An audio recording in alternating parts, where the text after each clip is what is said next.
I have the red box. Julie, do we know if it's live? Yeah, it's telling me that it's live. If you want to start, Andy, and we'll check, we'll double check from the other side. Okay, let's do that. Good morning, everybody. My apologies for the technical difficulties. Welcome to this meeting of the Greater Manchester Combined Authority. Into the agenda, item 1, apologies, only received from the Chief Executive of Stockport this morning, Pam Smith. So moving on to item 2, Chair's announcements, urgent business, only to welcome another Chief Executive to his first meeting of the Greater Manchester Combined Authority, Tom Stannard, newly installed. So welcome, Tom. We all look forward very much indeed to working with you. Item 3, declarations of interest. Colleagues know the procedure. If they could be completed, thank you very much. Item 4, minutes of the GMCA meeting held on the 29th of January. Colleagues, I'm asking for you to approve those minutes as a correct record. Thank you very much. Item 5, minutes of the overview and scrutiny committees held in February. 2 meetings to note: economy, business, growth and skills on the 5th of February. Housing planning and environment on the 4th of February to note, colleagues.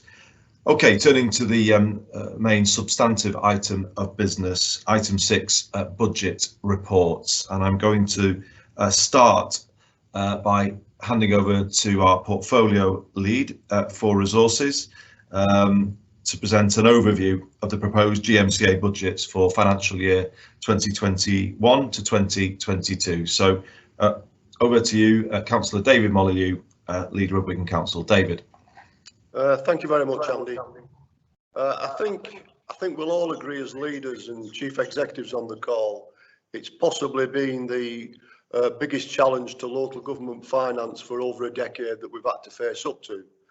And in doing that, I think the budget we present today, I'd like to thank Steve Wilson and his team, and certainly for all your treasurers who've been involved in terms of putting this budget together. And Steve has certainly led from the front and certainly has answered a lot of the questions that leaders have raised over the last few months as we discuss the budget going forward. So item 6A is an overview of all the papers that you're going to be presented with this morning. Obviously on 6B, Andy, you will take that item. It's your particular issue.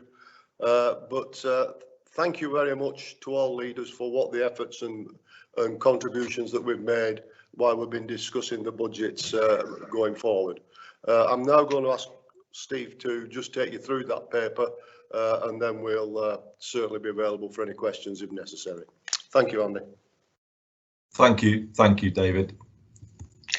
Thank you, David. So first of all, can I just place on record my thanks to the GMCA finance team and particularly the district treasurers for working really closely with us in pulling these this suite of budget papers together. There's a lot of detail across those papers, and they represent the culmination of the work that we started back at the end of October and November in getting to this point. So I think we've had really good engagement with the portfolio leads, with leaders and treasurers and finance departments. So I'm very grateful for that.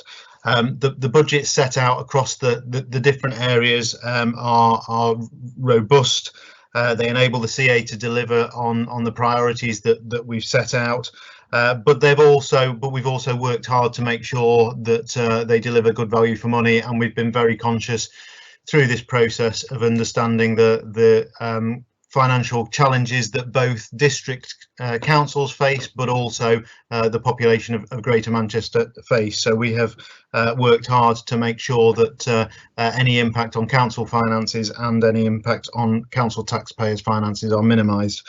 And as a result of that, across the levies that the CA charge for waste and transport and for the running costs of the CA, we've been able to reduce those levies, reducing the CA running costs, reducing the waste levy, and maintaining a flat cash position on the transport levy. So overall reduction against the levies that districts pay.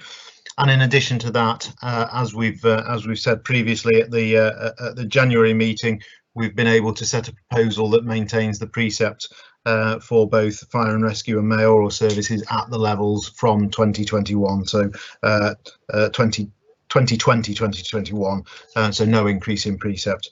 Happy to take questions as we work through the individual budgets. The only other thing that I'd say as part of the overall introduction is just to set on record my view as Section 73 officer, which is the CA equivalent of a Section 151 officer, that I can confirm my view that the reserves set across the different budgets are adequate for the risks faced in the year ahead.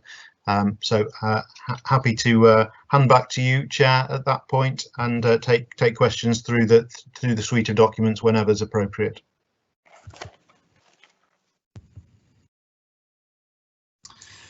Thank you very much indeed, Steve, and thank you, David. Both of you have done outstanding work in what are difficult circumstances, to say the least, with the wider picture facing local government finance as we come through the pandemic. So thanks to you both for the way that you've worked through all of that complexity.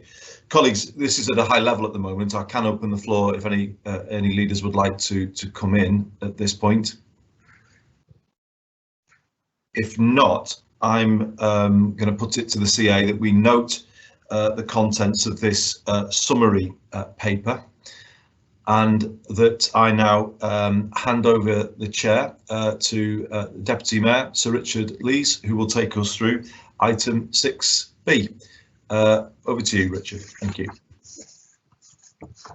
Thanks, Andy. Item 6B is the mayoral general budget and precept proposals for 2021/22. So can I ask Andy as GM Mayor to introduce the item, Andy?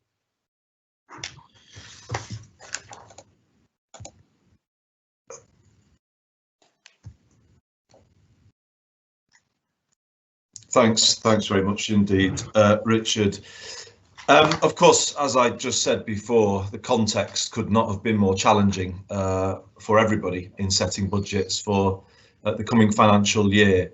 But of course, we are going to need to be in a position where we increase our efforts to recover from the pandemic. So we've had to balance the short-term pressures with the need to support people and the Greater Manchester economy as we come out of the pandemic. There have been three things very much in my mind in setting the mayoral general budget for next year and the accompanying precept. First is, of course, the situation our residents find themselves in. Many are experiencing extreme financial hardship at this time, and we understand that, and we continue to support them, our districts, in whatever way we can, as well as making the case to government for support for people going through this period. It remains the case that tens of thousands of people in Greater Manchester are part of those excluded from national public support schemes, and we know things could not be more difficult for them at this time. So first and foremost, we have the position of our residents absolutely at the forefront of my mind, and I know of leaders' minds as we look to the situation when we set the budget for next year. The second consideration I've had is, of course, the position facing our councils, who've got much wider pressures than just Greater Manchester pressures. The challenge in social care and the need to rebuild the social care system coming out of this, just the extreme pressure that the pandemic has placed on local government finances, which all has not been reimbursed from the centre, leaving holes in balance sheets that obviously need to be filled. And I've kind of not wanted to add to the burden. We have worked hard, the treasurer and myself and senior colleagues at the CA, to minimise our call on districts with regard to the central CA budget, and tried as much as we can to return support to the districts. But that is obviously not enough given the challenge being faced, and we're conscious of the level of council tax that districts are having to consider given the position that they are in. So we've been mindful of that in setting this budget. But the third thing to say, the third consideration with those first two in mind is, of course, we need to maintain some essential services for our residents through this budget setting process at a level that is necessary to provide essential support, but also maintain forward momentum on Greater Manchester priorities such as bus reform, and I'll turn to that in a moment. But if I can just then talk through the proposed precept and what it will fund, I think that might be helpful for the meeting. So overall, we are proposing a freeze in line with the considerations that I mentioned, particularly to minimise the call as much as we can on our residents. So a freeze in the mayoral general precept, including fire. That means it will stay at £90.95 for a Band D property. Of course, the majority of properties in Greater Manchester are in the Band A or Band B category, so it will be lower than that for the vast majority of people. The £90.95 breaks down into £66.20 as the fire component of the mayoral general precept, £24.75 for the mayoral element. So just starting with fire, colleagues will know that we've been through a prolonged process of review within the fire service. Myself and the deputy mayor led the programme for change that involved consultation with people at every level of the fire service, recognising the difficult situation that they've been in with loss of central government grant over the last decade.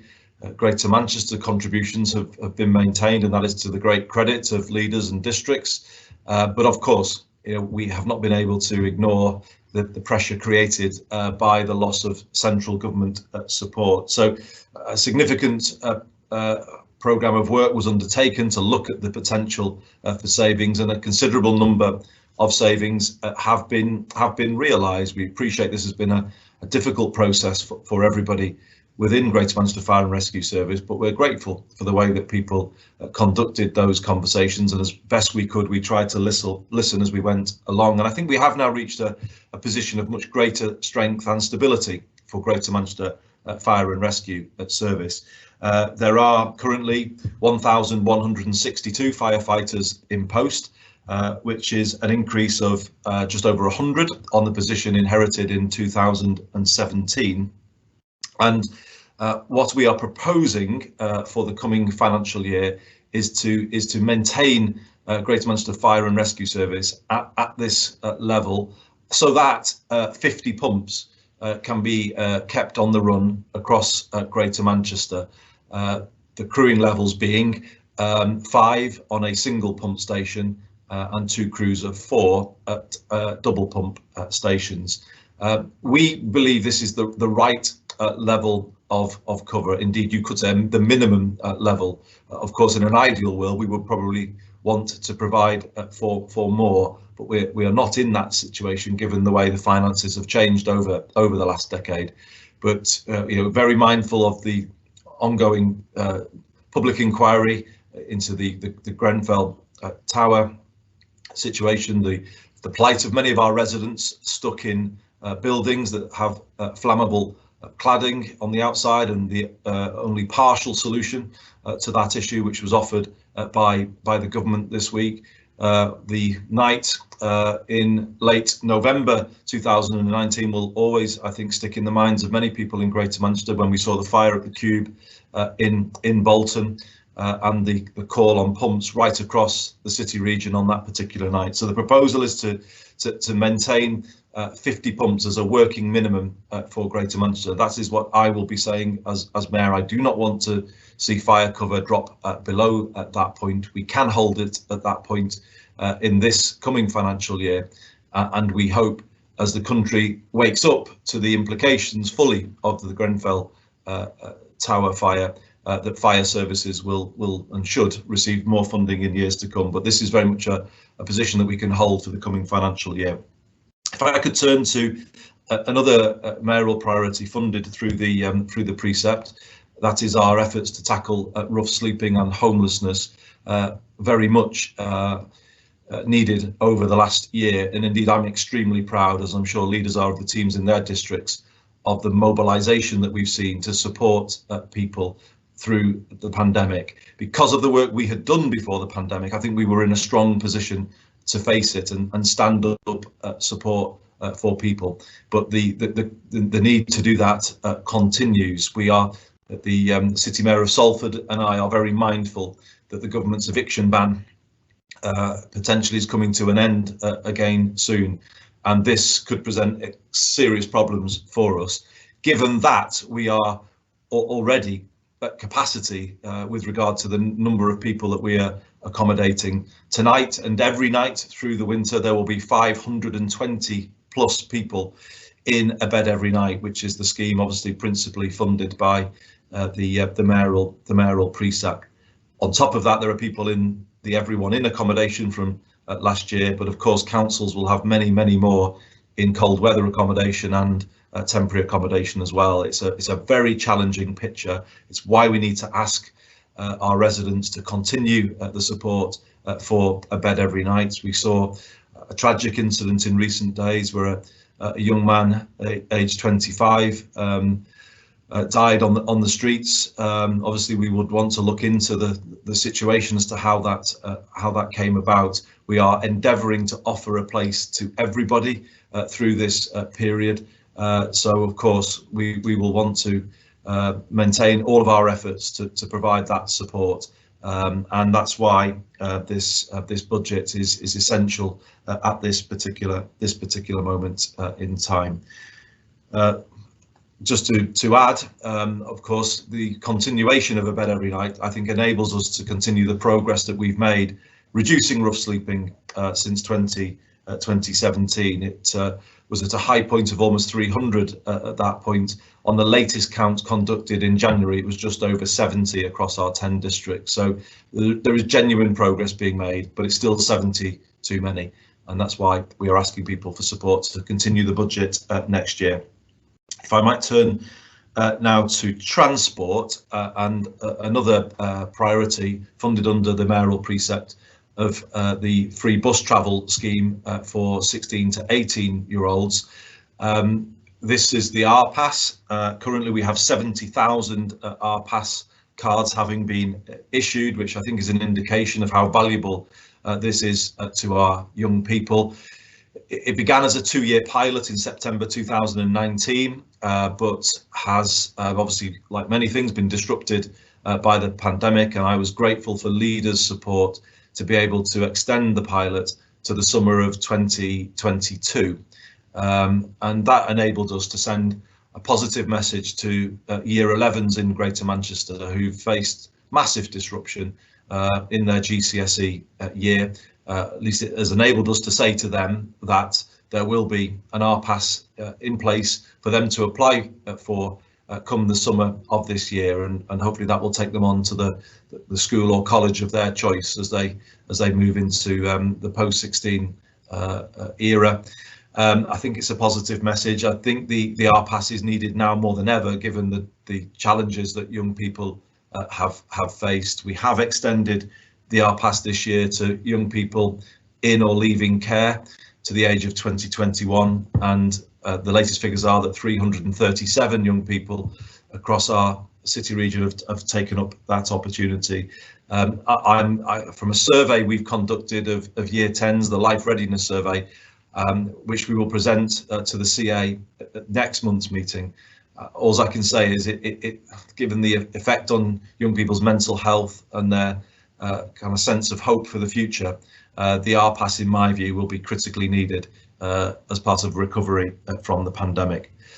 Further on transport, just to mention bus reform, there is provision in the precept for funding to continue the work to prepare for a decision on bus reform under the Bus Services Act 2017 and the consequences of any decision. Of course, that is a significant Greater Manchester priority, the reform of buses, and of course it is prudent, therefore, to make provision in this budget to maintain progress on bus reform, particularly given that we are in an exceptional moment with higher levels of public subsidy in the bus system. I think it's important that we understand how the bus system is reformed, moving away from the pandemic situation. I will just, Richard, say a brief word about policing, not directly covered by the mayoral general precept, as colleagues know, but nevertheless part of the overall picture, and the paper touches on it. As we are required to do, we have consulted the Greater Manchester public about the level of the police precept. There was an assumption from the government that it should be levelled at £15, but we obviously, again, recognising the pressure on people, but also some of the challenges that Greater Manchester Police has faced recently, have decided to maintain a precept of £10, a £10 increase for the coming year. It will still allow us to proceed with our recruitment plans. The Deputy Mayor and I are working with the Interim Chief on a plan to recruit 325 additional officers next year. That means, if you take into account the increase of 667 since 2017, for which we've been grateful to leaders for supporting our plans to stop the cuts to the front line and start to recruit again. It means by the end of the coming financial year, we will have 1,000 extra police officers than the position we inherited in 2017, though we have to point out, of course, that that is still 1,000 less of the number of police officers Greater Manchester Police had in 2010, and that the cuts of 2,000 frontline officers between 2010 and 2017, of course, have had a serious impact on GMP's capability and performance. There are issues that GMP could have handled better with regard to the management of those cuts, but nevertheless, it is one of the most significant root causes of some of the difficulties the force faces at the moment. This precept allows us to continue to repair the damage to the front line, to get resources into the districts, to deliver on our commitment to a named contactable PC and PCSO for every resident in Greater Manchester, and I hope that will be welcomed as part of these precept plans. So, Richard, I've taken yourself and leaders through the broad shape of these precept proposals for the coming financial year. I hope I've explained it clearly enough, and I will hand the chair back to you. Thanks, Andy. I've got an echo. I think, Andy, you need to mute. Thanks. That's it. Cracked it.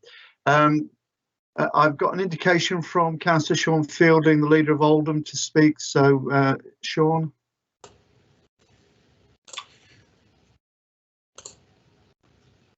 Thank you, Chair. I'm happy to support the Mayor's budget, which includes the freeze on the mayoral general precept, but still allows us to deliver our objectives in areas such as bus reform.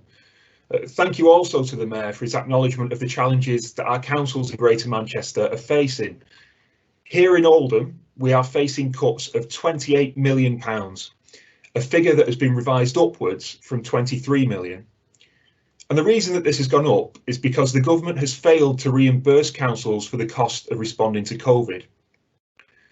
Whilst it's nice to receive letters from Robert Jenrick describing how proud he is of local government for its work during the crisis, and we all receive them regularly, these are hollow words when the government's refusal to deliver the money to councils that was promised is going to result in service cuts, pay freezes and redundancies. The government's lack of support for local government during the crisis is nothing short of a betrayal. In Oldham, we've had council staff working long hours responding to the pandemic, being redeployed into different roles without them asking any questions, and the failure to fully reimburse councils the money that they need means that many of these workers are now facing the threat of losing their jobs. And this whole situation also exposes the sham that is the local government finance settlement. The government claims to be giving councils access to additional funding, but the figures that they quote are predicated on councils agreeing to inflation-busting 5% council tax increases, hitting already hard-pressed local residents. Taking the £1 billion that they claim to have made available for adult social care, only 300 million of that is actually coming from the government. The other 700 million is based on an assumption that every council will levy a 3% adult social care precept increase. And really, local government have been one of the few arms of the response that have consistently delivered during this crisis. In Oldham, we did the door-to-door engagement that brought our infection rate back down when we were threatened with local lockdown. We delivered pop-up testing in sites across the borough, and we're now powering ahead in rolling out the vaccine. Councils have stepped up and delivered during this crisis, and for us to continue to be underfunded and face even deeper cuts than we were planning for prior to the COVID crisis is nothing short of a national scandal. Thanks very much, Chair. Thanks, Sean. I certainly want to associate myself with your comments. Mayor of Salford, Paul Dennett. Paul. Thank you very much, Sir Richard. It's much appreciated. I echo a lot of the comments already made by Sean Fielding, really. I don't know if colleagues saw, but on Monday of this week, 12 councils in England were engaged in rescue talks with the department, the Ministry of Housing, Communities and Local Government. And I understand conversations are ongoing around the issuing of Section 114 notices. And 6 of the 12 local authorities are looking to capitalise some of their revenue costs. And I think it was the chief exec of the Chartered Institute of Public Finance and Accountancy who said, in terms of public finances, this is very much the tip of the iceberg. In terms of obviously the impact, the immediate impacts of COVID-19 on local government finances, I think there's a broader story here. And Richard Watts, who's chair of the LGA's Resource Board, did highlight in the Financial Times' article on Monday that £15 billion has been cumulatively cut in Whitehall grants to local councils since 2010. And the Public Accounts Committee also highlighted that we're in a precarious financial situation. There was a lot of lobbying that happened when government obviously announced its provisional local government finance settlement for 21-22. And I did hope that that lobbying and influencing and campaigning would have paid off.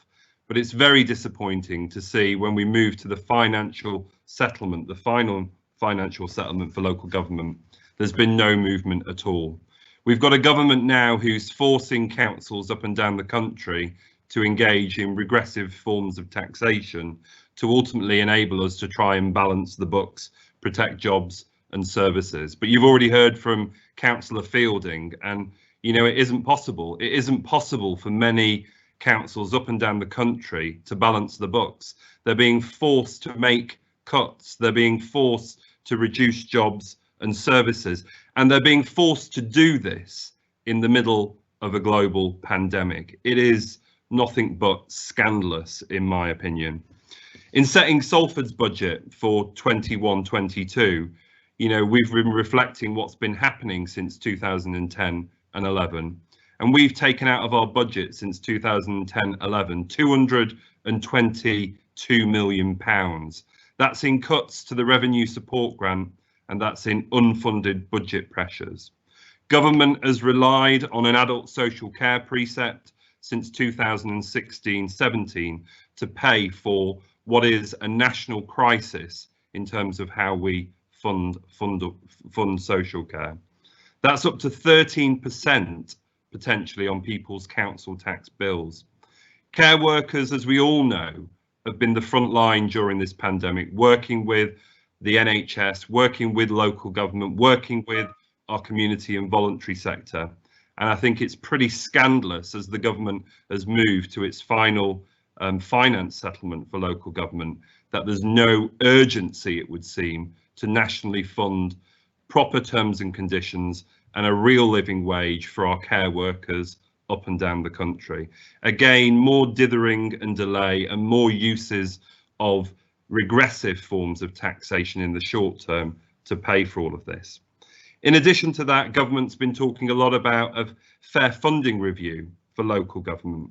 We're still no further forward on that.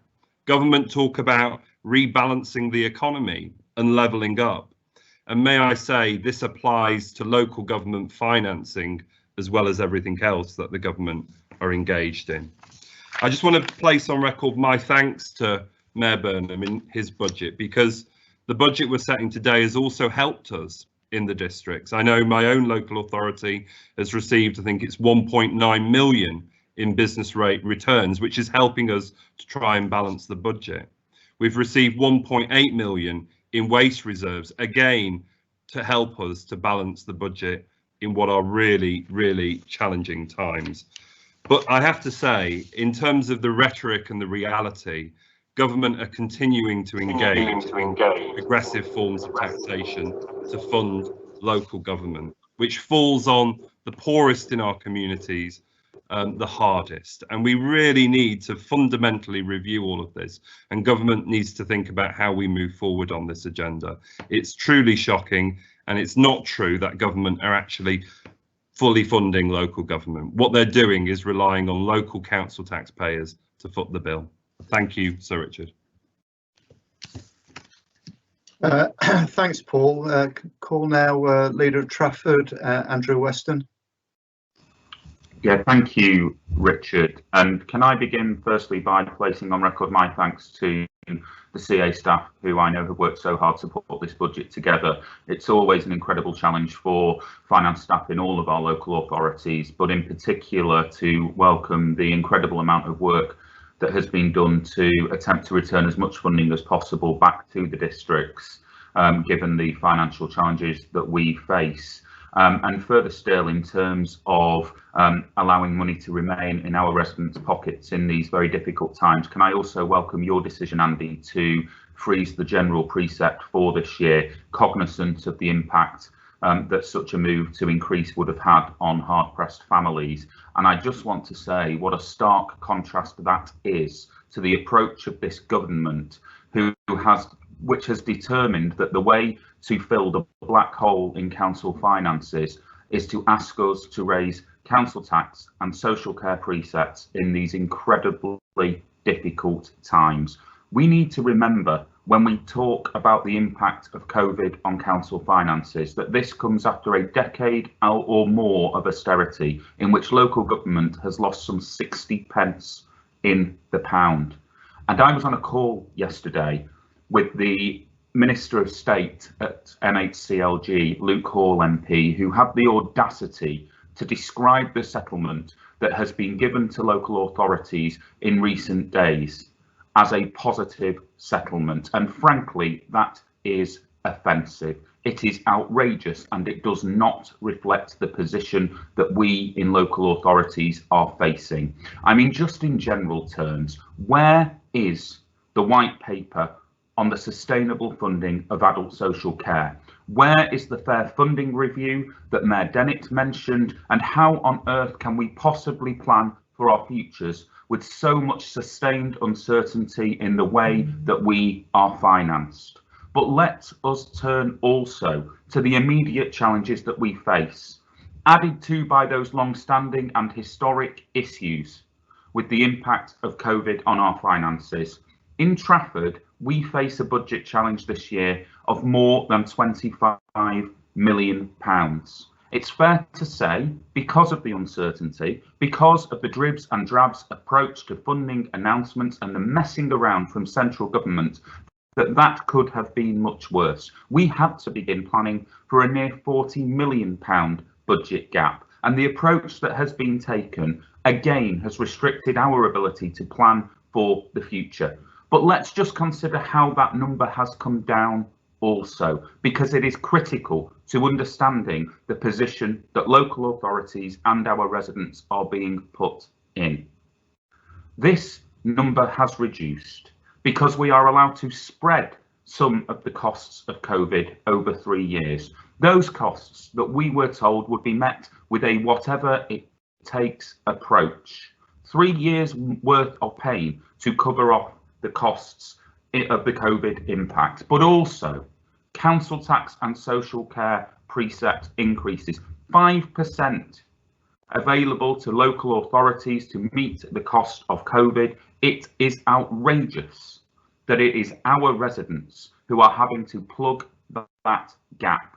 We have here a government that has shown itself to have a callous disregard for local authorities, but to have an even more disrespectful approach to the work that we have done in the last 12 months, to fail to fund the incredible and at times heroic responses from local authority staff up and down this country, and no more so than here in Greater Manchester, is an outrage. It is our residents that will pick up the cost of this in terms of cuts to services, in terms of increased council tax and social care precept, and it is absolutely unacceptable. So I welcome this budget today. I welcome the freeze of the general precept, but I call again for the Conservatives to take some real interest in local government, what we do generally and what we've done in particular over the past 12 months, and fund us properly so that we can continue to deliver for our residents.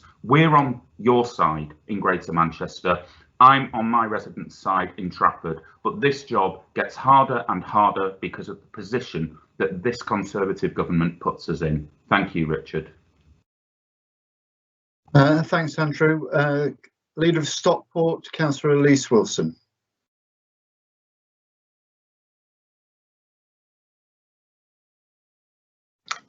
Thank you, Sir Richard. The difficulty with coming and to speak after a few people have already spoken on an issue is that all too often much of what you want to say has been said, and very articulately. I'd like to support the comments that have already been made earlier, and just to add really that for me, problems that the local government are dealing with now can stem back all the way to the financial crisis and the decisions that the coalition government took to implement an austerity agenda and make the public sector and local government within that pay for that crisis. And another 10 years of austerity is not going to achieve the levelling up agenda that the government set out, nor in fact is it going to set us up to make the most of the opportunities for a global Britain.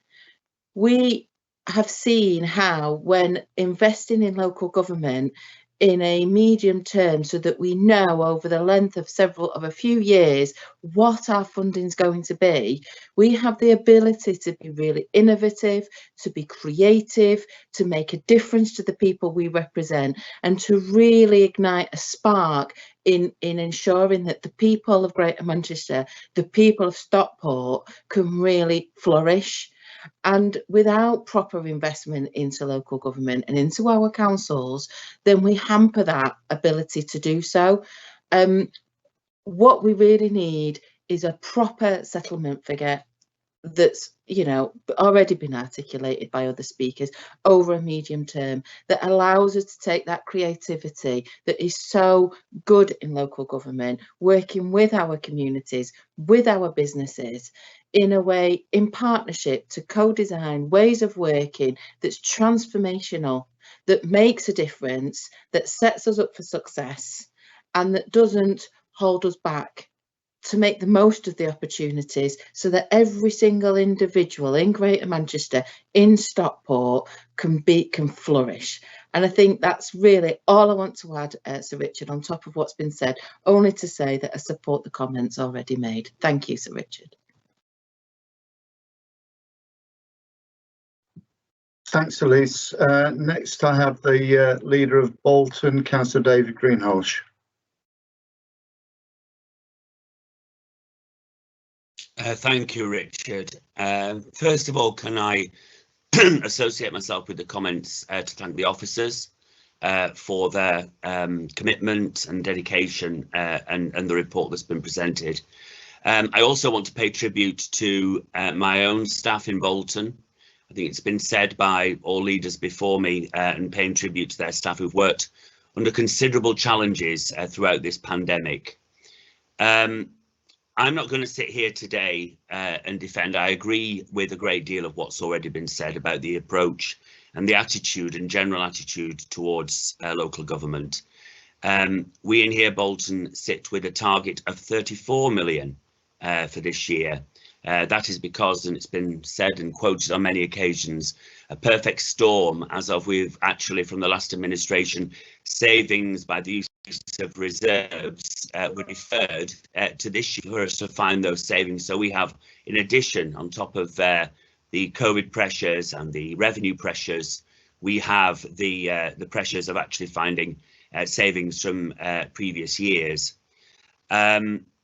I totally endorse what has been previously said about the need for government to address the adult social care. I would go further and say that they need to also address the significant and challenging pressures we have within children's services as well. That is a massive, I mean, I think many of us have within our budgets, I think it's something between 63 and 68% are spent within adults and children's of our budget, and growing. Those demands are growing and will continue to grow as we come out of the pandemic.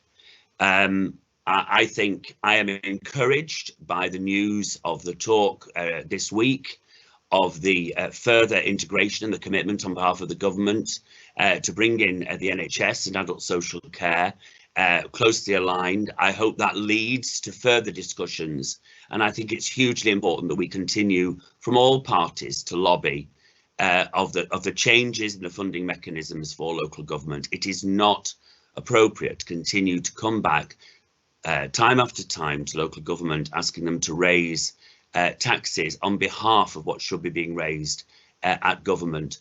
But what I would finally say is that I do believe this is also a Westminster problem. I think historically Westminster does not understand local government and the way it operates efficiently, and I think that can be given, and I've heard a lot of criticism, which I would totally expect from my colleagues here on GM today of the Conservative government. However, why was it last night in the vote that this settlement, which is so opposed by all of us, was not opposed by the Labour or Lib Dem National MPs? And I think there's a great deal of work to be done by us all through the LLGA, through all our mechanisms, to lobby as hard as we can through all our mechanisms to change the way in which government in general approaches the local government funding. And I think that is the challenge as we move ahead. Hugely challenging times, as has been said. Here in Bolton, we have had to virtually think the unthinkable in some of the savings. I'm sure many colleagues have also had to do in terms of delivering these savings, which we have to say, and we all accept on this call, is a legal responsibility of us all to produce a balanced budget. But hugely, hugely challenging and difficult times for both us as politicians of all parties and our staff, who have delivered a phenomenal job, as I want to finish on, during this pandemic, and credit to all of them for all that they do for us. Thank you very much. Thanks, David. And unless somebody wants to speak against the proposals, I'm going to take the Leader of Tameside, Councillor Warrington, and then I will ask Andy to respond to the debate so far. So, Councillor Warrington. Thank you, Sir Richard. I will be brief because I think most of what I would have said has already been said, and I agree with Councillor Wilson. It's been said very eloquently, and so I'm not going to really add anything to that, but just to certainly support all of the sentiments so far. And really, I think the small part that I want to just highlight at the moment is the impact of the pandemic on people across Greater Manchester in terms of equality. And really it's more in terms of, we should be calling it inequality these days, because there are absolutely huge swathes of our population who, for a variance of reasons, are not being treated equally or fairly. And that could be on the basis of jobs, for housing, safety. I mean, we know that the incidence, for example, of domestic abuse has risen, you know, very alarmingly during the pandemic. And, you know, I won't try to articulate the reasons for that. I'm sure we can all guess, but the ongoing impact of domestic abuse, of course, means that our services to both adults and children through our social care, again, has significant demands placed on it, which again adds to the significant pressures on local authorities to try to support and do our best to support. There are many, many aspects. I won't go through the examples, but, you know, we are in a situation, as I'm sure all of the local authorities in Greater Manchester, we're all trying desperately to reshape, restructure, redesign the services that we're able to offer in order to, you know, meet that balanced budget situation that we're required to do. And it gets harder and harder and harder, but we still continue to do it. And sadly, some of the services have to be somewhat reduced or restricted a little. You know, I think, as Councillor Fielding said, in some areas it can lead to job losses, which again is an impact on local authorities and the support that they are required to offer to residents. So it's a whole spiral, isn't it, of situations whereby this government are just not supporting either local authorities in our ability to support our residents or supporting residents themselves. And again, it has been said, but I think the position of government seems to be to put the burden of taxation onto residents, even though residents can least afford any increases, can, you know, sometimes hardly afford the levels that we're at now. And it really is getting to an alarming situation. It's scandalous. I think Mayor Dennett certainly used that phrase a number of times, and I fully agree. It is scandalous that this government is not doing a lot more, both during the pandemic and, of course, also during what you might call normal service situations. They are not supporting local government. They are not supporting our residents, and, you know, they have to be held to account. I do think that the fact that we have only got a one-year settlement this time again, you know, doesn't give us the ability to adequately plan for the future, even the short-term future, and it just is unrealistic and unfair of what government's expectations are on us.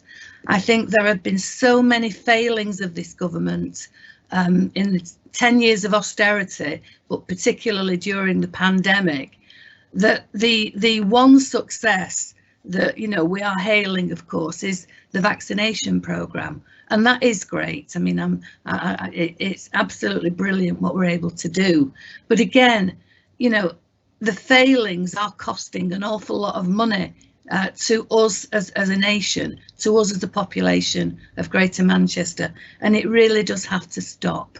We have to make sure that we are adequately funded. We have to be sure that we can service and offer service to our residents in the best possible way. And not to do that, I think, is a massive failing of this government. I certainly do want to add my appreciation to all of the efforts of officers both at the combined authority and back in all of the districts, and mine very much included, for all of the efforts that they have been making throughout the pandemic, particularly because they have gone way beyond what anyone would ever expect of people, and they are proving, you know, that we care about people, we care that this government is not helping us, and it really is time that government stood up and were counted and stopped trying to herald all of these failings as some kind of a success. But again, well done to Greater Manchester, I think, even in a very difficult and a very poor situation. You've come up, Mayor Burnham, with I think a freeze on the general precept, which is very welcome.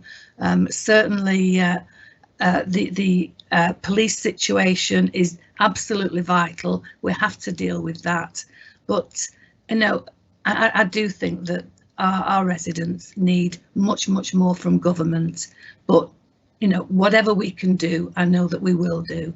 So thank you for the efforts today, and I do support this this budget today. Thank you. Thanks, Brenda. I just want to make one very minor point on the budget, and it relates to a particular item that's part of the retained business rates expenditure related to unified architecture. And it's for the meeting to note it's that there is still ongoing directions to discussions to clarify the purpose, delivery arrangements and governance for that item. This is not an amendment to the budget, but just note that there is ongoing work on that particular issue. And with that, Andy, I'm going to ask you to respond.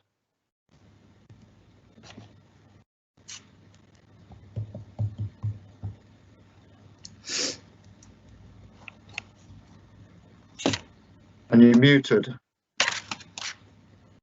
Thanks very much indeed, Richard. Some extremely strong contributions this morning, and I will certainly take on board the concern you've just raised about the governance arrangements for the digital reform, the unified architecture across public services. So I can assure you that we will take that forward and make sure that they are correct. If I could just express my gratitude to all leaders for the support that's been shown this morning, for the recognition from Mayor Dennett that colleagues at the CA have worked hard to find ways of returning support to districts. That much is appreciated. And finally, Richard, just to say that I certainly pick up the point raised by Councillor Greenhalgh about the need for a broad-based cross-party campaign to make sure the government knows that we will not be able to level up this country after this pandemic on the shattered foundations of local finance. And I will hand back to you. Thank you. Thanks, Andy. I know that myself and Councillor Merry in particular sit quite regularly with leaders of all parties within the LGA, and it is a common theme that the way local government is treated is wrong, doesn't represent the role we play and the role we particularly played over the last 12 months. I'm going to turn to the recommendations. The Combined Authorities recommended to approve the Mayor's general budget for 21-22 set out in this report, together with the calculation of the precepts and council tax rates set out in Appendix 4. To approve a mayoral general precept for 21-22 frozen at £90.95 for bandy property, comprising £66.20 for functions previously covered by the Fire and Rescue Authority precept and £24.75 for other mayoral general functions. To approve the overall budget for the Fire and Rescue Service for 21-22 covered by the mayoral precept, and to the medium-term financial position for the Fire and Rescue Service. To approve the funding included in the budget for bus reform, and to note that a further update on expenditure and funding will be provided following a mayoral decision on bus reform. To approve the use of reserves as set out in section 4 of the report, and the assessment by the Treasurer that the reserves as at March 2022 are adequate, and to note that in accordance with legal requirements, the minutes will record the names of those members voting for or against the Mayor's budget and precept proposals. For the vote, it is a name vote. I am going to go through district by district in hopefully alphabetical order of district, and unusually for a digital vote, this is not voting through silence. It is voting through saying either yes or no when your district is. So I'll start. The first district is Bolton.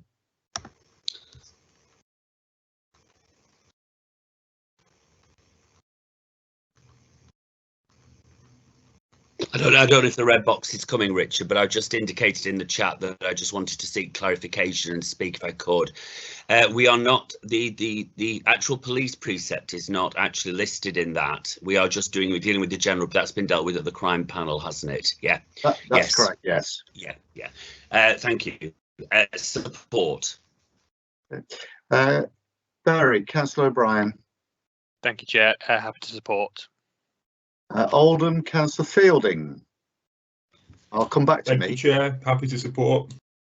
I missed Manchester out, yes. Rochdale, Councillor Brett. Yes.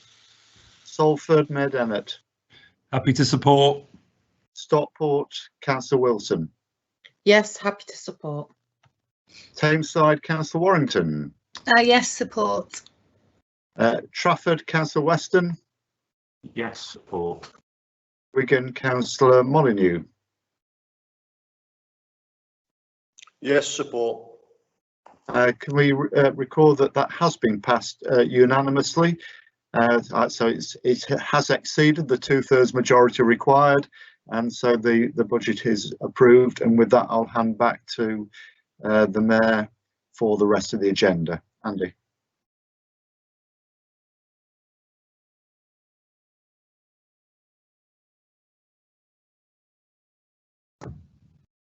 You're on mute, Andy. Twice. Thank you so much, Richard. Thank you, colleagues, for your support, and we have the basis there to work on our shared priorities over the coming months. So thank you. Turning to item 6C, and actually a series of related items and technical reports. What I was going to do is not go through all of them individually. I was going to turn to Councillor David Molyneux again, to see whether David wanted to draw leaders' attention to any particular elements of those reports, and then take colleagues through the recommendations. So, David, if you're comfortable with that, I'll turn to you just to see whether there's anything you want to draw to leaders' attention, or indeed to our Treasurer, Steve Wilson, if there's something that is deemed important. Otherwise, I will take colleagues through the recommendations. Yeah, happy to do that, Andy. We're okay with that. Steve? Thank you. Anything particularly, Steve, that you want to raise? The only thing is, so I think we've covered most of these in the discussions. The only thing I would additionally draw members' attention to in the transport revenue budget is just the issue of Metrolink revenues going forward into 2021. So the paper sets out that obviously we do expect ongoing reduced patronage on the Metrolink service, and are in discussions with government over the continuation of the current funding for that service. But obviously we are dependent on that ongoing funding from government. So just to highlight and draw members' attention to that risk raised in the report. That's the only thing that hasn't been covered already. Thank you. Thank you, Steve. I think the deal expires, the current deal, at the end of the financial year. So I can assure leaders that we will be in discussions with the government to seek a continuation into 2021-22. So, colleagues, then, if I may take you through the recommendations. Item 6C is indeed the transport revenue budget. The recommendations are set out 1 to 8. I won't take you through them all. I'm seeking your approval for those recommendations. Approve. Thank you. Item 6D, GMCA revenue general budget, which we've touched on this morning. The recommendations set out 1 to 3. Approve. Thank you. Item 6E, Greater Manchester Waste Budget and Levy 21-22 and Medium Term Financial Plan. Recommendations set out 1 to 3. Colleagues? 3. Thank you. Item 6F, GMCA Capital Programme. The recommendations there are set out 1 to 9. Approve. Item 7, Treasury Management Strategy and Annual Investment Strategy. Recommendations, just a single recommendation, A to G. Happy to move the recommendations. Are they approved, colleagues? Thank you. Capital Strategy, item 8. Can I ask for your approval for the capital strategy for 2021-22? Approve. Item 9, GMCA revenue update. Recommendations set out 1 to 8. Colleagues, can I ask for your support for those recommendations? Happy to move the recommendations. Are they approved? Approved. Thank you. Thank you, colleagues. That concludes the budget element, and to say again, thank you very much indeed from all of our colleagues at the GMCA for your support. Item 10, a city region that supports the right to food. This takes us into territory that I think is really critical coming out of the pandemic. We have an independent inequalities commission currently looking at the whole question of what the pandemic has exposed with regard to the inability of many people in Greater Manchester to access the basics on a daily basis. And we've all been so impressed by our own Marcus Rashford for the way he's spoken so powerfully and personally about these issues right throughout the pandemic. And this item is about taking it a step further and taking us away from the situation where it's kind of hand to mouth, week to week, whether or not particularly kids in Greater Manchester are going to get the support they need on an ongoing basis, and a proposal in law to create a right to food. So without any further ado, I'm going to hand over to Councillor Elise Wilson to take us through the proposal. Elise. Thanks, Andy. COVID-19, as you've said already, has really laid bare the inequalities. What we've seen is that those inequalities really exacerbated through this crisis. And when it comes to food provision, especially food provision for children during the pandemic, we have seen a number of government U-turns, and I think it goes to something that we discussed earlier about how those inequalities have been exacerbated because we've had many years now of underfunding into the public sector and a real top-down approach to addressing those needs rather than an investment into local services. You pointed out the work that Marcus Rashford did, especially fundamentally adding his voice and giving a voice to people that are often overlooked. And you know, I'd like to thank him as well on record to say for highlighting the plight of thousands of families trying to make ends meet, and really adding his voice to that and giving them a platform. I'd also like to thank Stockport County Football Club for the work that they've done, specifically in Stockport, working with us as a council and other voluntary sector organisations to support people.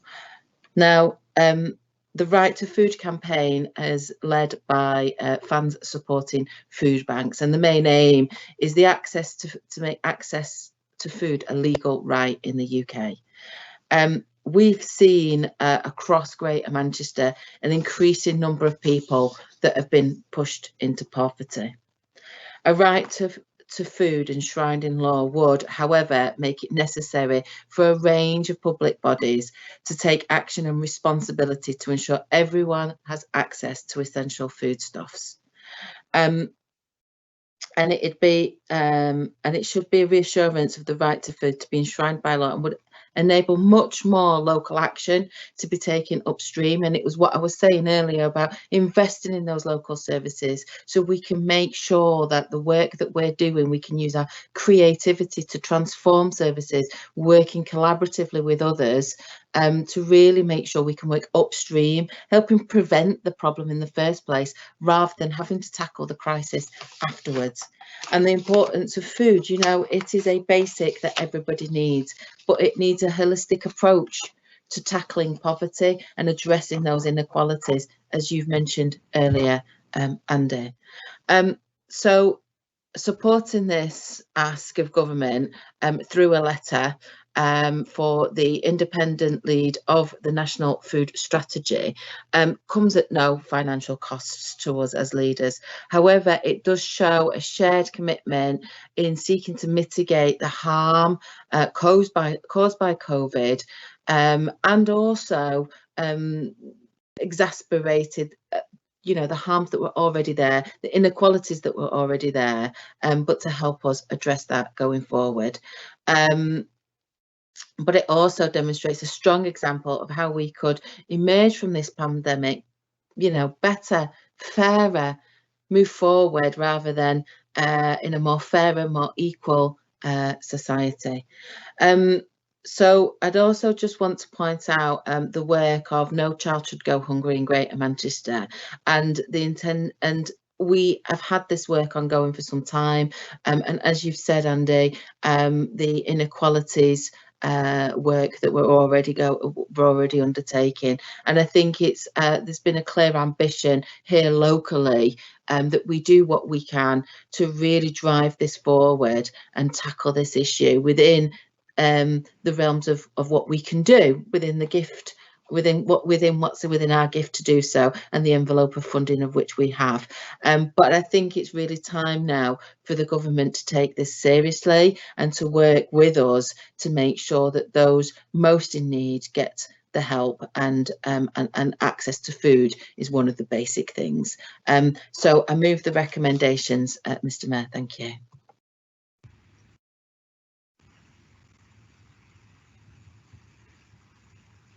Thanks very much indeed, Elise, and thank you for bringing this important item to us this morning. As you say, Build Back Better. What would give it greater meaning than this, that you give every person in law the ability to get the basics that will then in turn allow people to have good health. That seems to me to be exactly what we should be doing coming out of this pandemic. I too would like to pay tribute to the fans supporting food banks movement.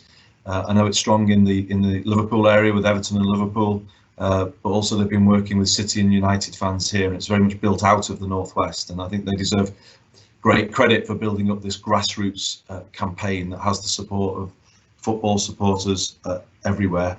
The recommendations are that we support the call for a right to food in national legislation as part of the government's efforts around a national food strategy, and co-sign a unified message to the independent lead, Henry Dimbleby of the National Food Commission, to highlight our call. So that's what we're being asked to do this morning, as well as Elise rightly said, to build out our No Child Goes Hungry campaign, which has already been providing support over recent months very successfully. And working with Greater Manchester Poverty Action, who've called for a broader preventative approach and targeted work in communities to support people.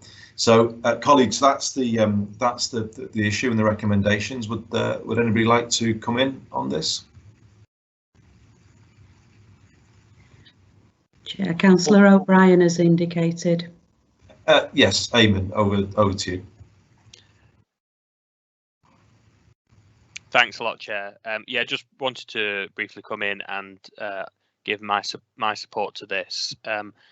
It's something I've been sort of passionate about since before I was involved in politics. Actually, it's one of the actual reasons why I got involved in politics, because what I was seeing in a lot of the food bank network that I worked in, volunteered in, was exactly the issues that Councillor Wilson described, that food is often the sharp end of a very larger problem, and often if people are coming to food banks or struggling to feed their families, they're not, they're not putting on the heating, they're not able to have broadband at home, which I know we've picked up separately throughout this year.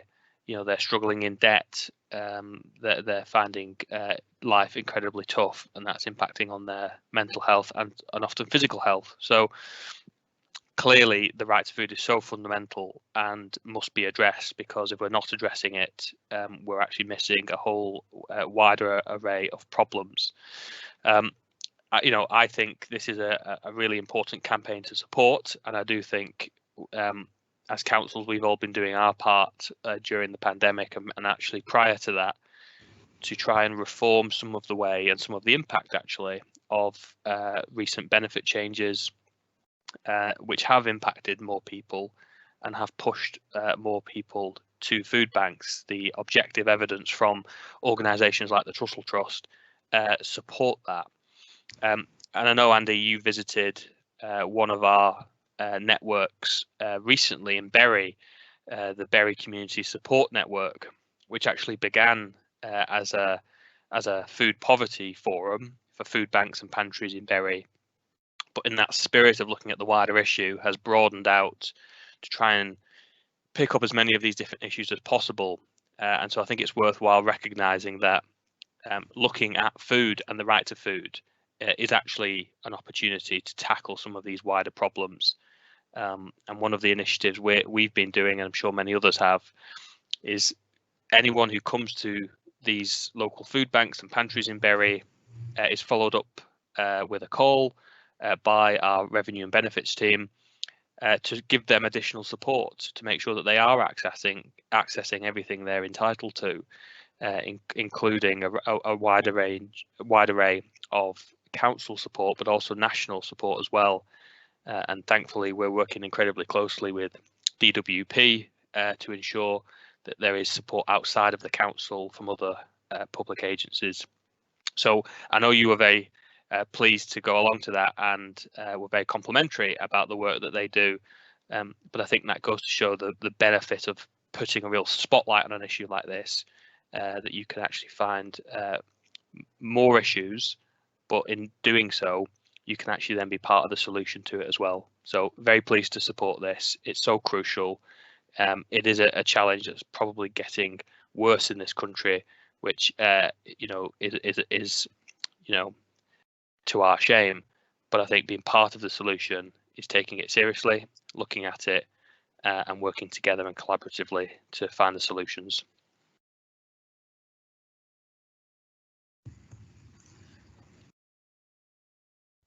Thanks very much indeed, David. Extremely well put. Are there any other colleagues wishing to come in? Councillor Brenda Warrington. Thank you, Chair. Only briefly, I just wanted to actually thank Councillor Wilson for the initiative really in bringing it to Greater Manchester in this way, because I'm sure all of the districts are doing various different things to support people who do need help in this way, and particularly, of course, during the pandemic. But I think we can always learn by each other's innovations, can't we? I'm sure we're all doing different things, but I think to share those initiatives, bring it together in terms of a Greater Manchester exercise, I think we could all definitely learn from it and hopefully expand what we're doing, make it better. But I think the fact that Elise has had this initiative and brought it to us will kickstart us into doing that. So I think it's an excellent a report, and one that I'm very pleased to support. Thank you.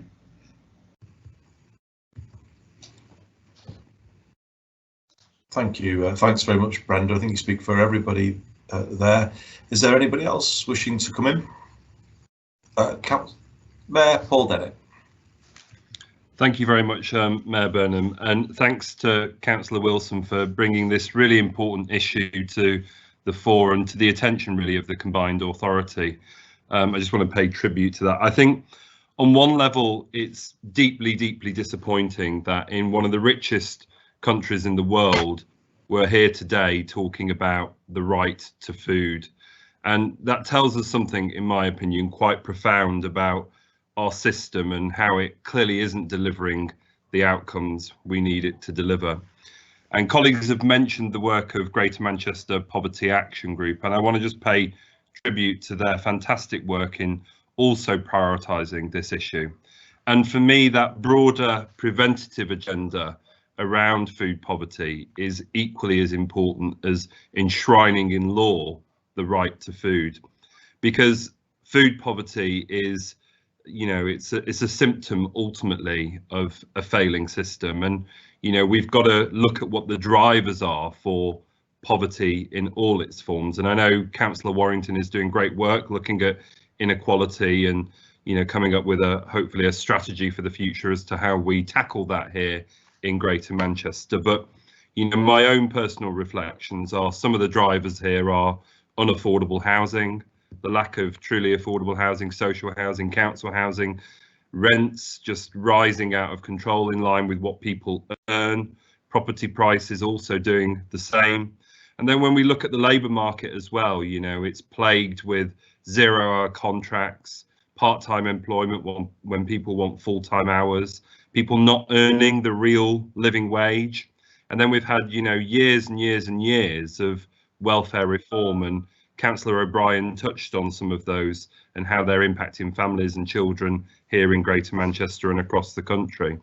And we've already talked about what's been happening with local government financing, but that again is also a driver, you know, because what's happened as a consequence of 10 years of austerity and cuts, which have disproportionately impacted places like the North, is a reduction in employment opportunities and cuts to services. Some of the services that Councillor O'Brien highlighted in terms of, you know, welfare rights and debt advice services, these are non-statutory services in local government, so we don't receive a penny from central government through the revenue support grant to finance them. Those are all pressures on our revenue budgets. And in addition to that, there's also the issue of personal and household debt and how that entraps people in terms of being able to make ends meet. So I guess for me, I fully support what we're doing here, but it's a plea for, can we get into that broader preventative, wider determinants agenda to tackle poverty at its root causes, because that's where we'll see some real transformational change if we manage to create a positive world of hope for people here in Greater Manchester, but also people up and down the country. So I thank Councillor Wilson and I thank colleagues for their comments, but just a plea from me to engage with that broader preventative agenda around tackling poverty in all its forms. Thank you, Mayor Burnham. Thanks very much indeed, Mayor Dennett. I'm just looking to see whether anybody else wishes to come back in. Elise, would you like to come back in? Yes, thank you, and thank you everyone for your kind words. And I think there's credit to be said to my cabinet member, Councillor Amanda Pearce, who leads on Inclusive Stockport, for really driving this forward and ensuring that it was brought to my attention so I could bring it here. I think the points that have been made have been really well articulated, and I completely support what's been said. I also want to acknowledge Councillor Warrington's work on inequalities, which is really driving us forward on that issue, and shows Greater Manchester really taking the matter seriously. I think later on the agenda there's the economic dashboard that is also my report, and in that it shows that the new labour market data shows an increase in people claiming unemployment related benefits. And the sad truth of the matter is we have seen more people being pushed into poverty, but all too often it isn't because they're on unemployment related benefits. They're actually working, and there's an opportunity, as Mayor Dennett's already said, about addressing those wider issues, and certainly as the economic lead, looking at how we work with good employers to, through the Good Employment Charter, how we address issues around the real living wage, and really not just build back better but build forward fairer, isn't it? I suppose another tagline, but it is about actually really driving that change. And however, I am really cognizant that if we are really going to tackle this, then it has to be the work that's also led by the government, that the government needs to be on board with this and needs to work with us, and we need to work with them to really tackle it. So I'm really hopeful that the recommendations will write this letter and this will be enshrined in law, and that the government will be able to really drive the agenda too. Thank you, Mr. Mayor.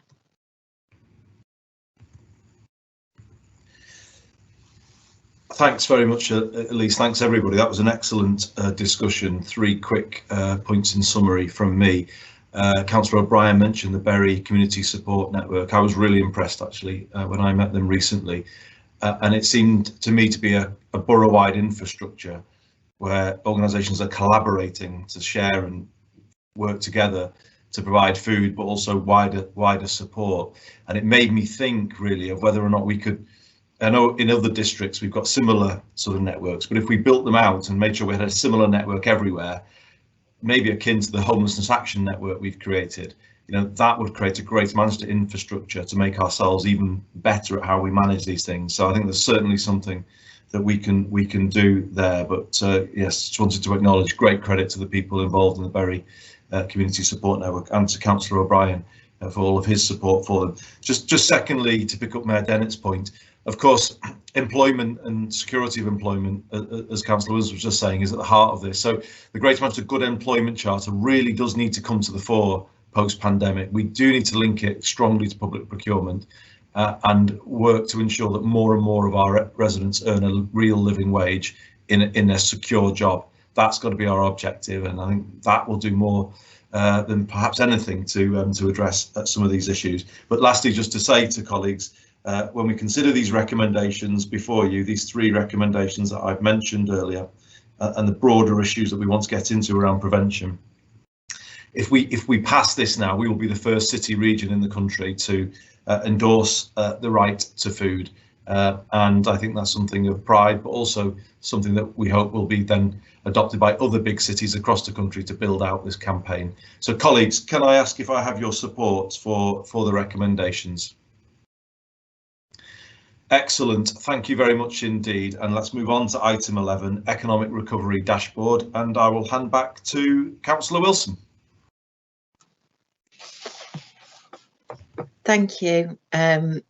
Yes, so this dashboard is actually really only a minor updates, as we considered it only a couple of weeks ago, and the way the data comes round is it's meant that there is a lag, and so there isn't as much of an update from the last time you all considered it.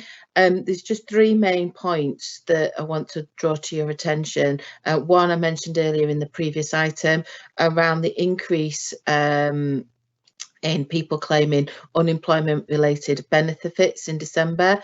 We've seen the 87% growth in the claimant count at the start of this crisis, and unemployment levels have now plateaued. However, there seems to be, or there appears to be in the northwest a slightly higher proportion of inactivity of those inactive. They're not or claiming unemployment related benefits, but they're not in work either. And also to bring to your attention, there were 154,300 residents on furlough as of the 31st of December, which is an increase of 13,965 since the end of October. And that 75,600 Greater Manchester residents have made a claim to the 3rd round of the Self-Employment Income Support Scheme. And then finally, just to draw your attention to the passenger journeys across all modes of transport in Greater Manchester, there were 32 million passenger journeys, and this represents a decrease of around 1/3 on the pre-crisis levels, but it's actually higher than we saw in the first lockdown. And then just I would also like to just share with you that around Brexit. So we know that we're now trading under the new agreement, withdrawal agreement regulations. And many of us will have seen, or it'll have been reported to us, the issues that are being faced by businesses in the transport and import and export of goods, and that's been well documented.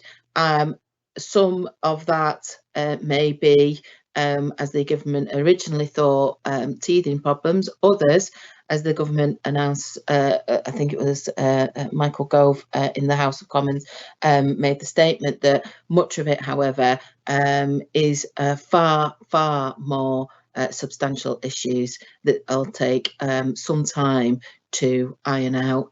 I think in terms of Greater Manchester, it's also worth highlighting where for the service sector, services, professional, financial sector, where the withdrawal agreement is quite silent on these issues at the moment, and currently we're seeing kind of no deal for these sectors. And I think this is the true impact of some of this is masked slightly by the current crisis, with the restriction on the movement of people because of COVID, but also was not really functioning in the same way. I think we're going to see more and more of an issue in this space, and certainly I've mentioned before to the Scrutiny and Overview Committee that scrutinises economy and skills on Friday, and we discussed this issue, and particularly around the recognition of professional qualifications and the impact that that would have on our businesses in securing contracts overseas in Europe, and our ability to continue with that work, but also the issue around students and the end of the Erasmus scheme, and so far no confirmed new details around what is going to replace that scheme. And I think it was a really useful discussion at the Scrutiny and Overview Committee. However, like I said at that meeting last week, this is by no means resolved. There are significant challenges still facing us. It's not going to be smooth sailing. There are very choppy waters to navigate going forward. And it was, I don't know, I think everyone will have seen the impact that that's had on London, being overtaken as the financial capital. So I think, yeah, more choppy waters going forward, but I'm happy to take away any comments or answer any questions. Thank you.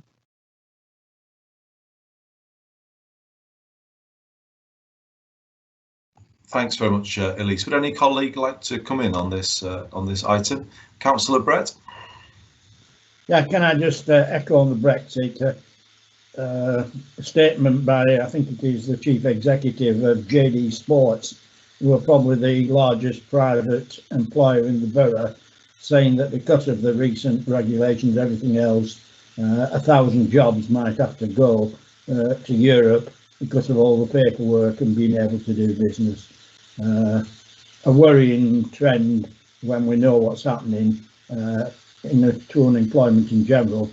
If then on top of the pandemic we've got a Brexit unemployment problem. Thank you.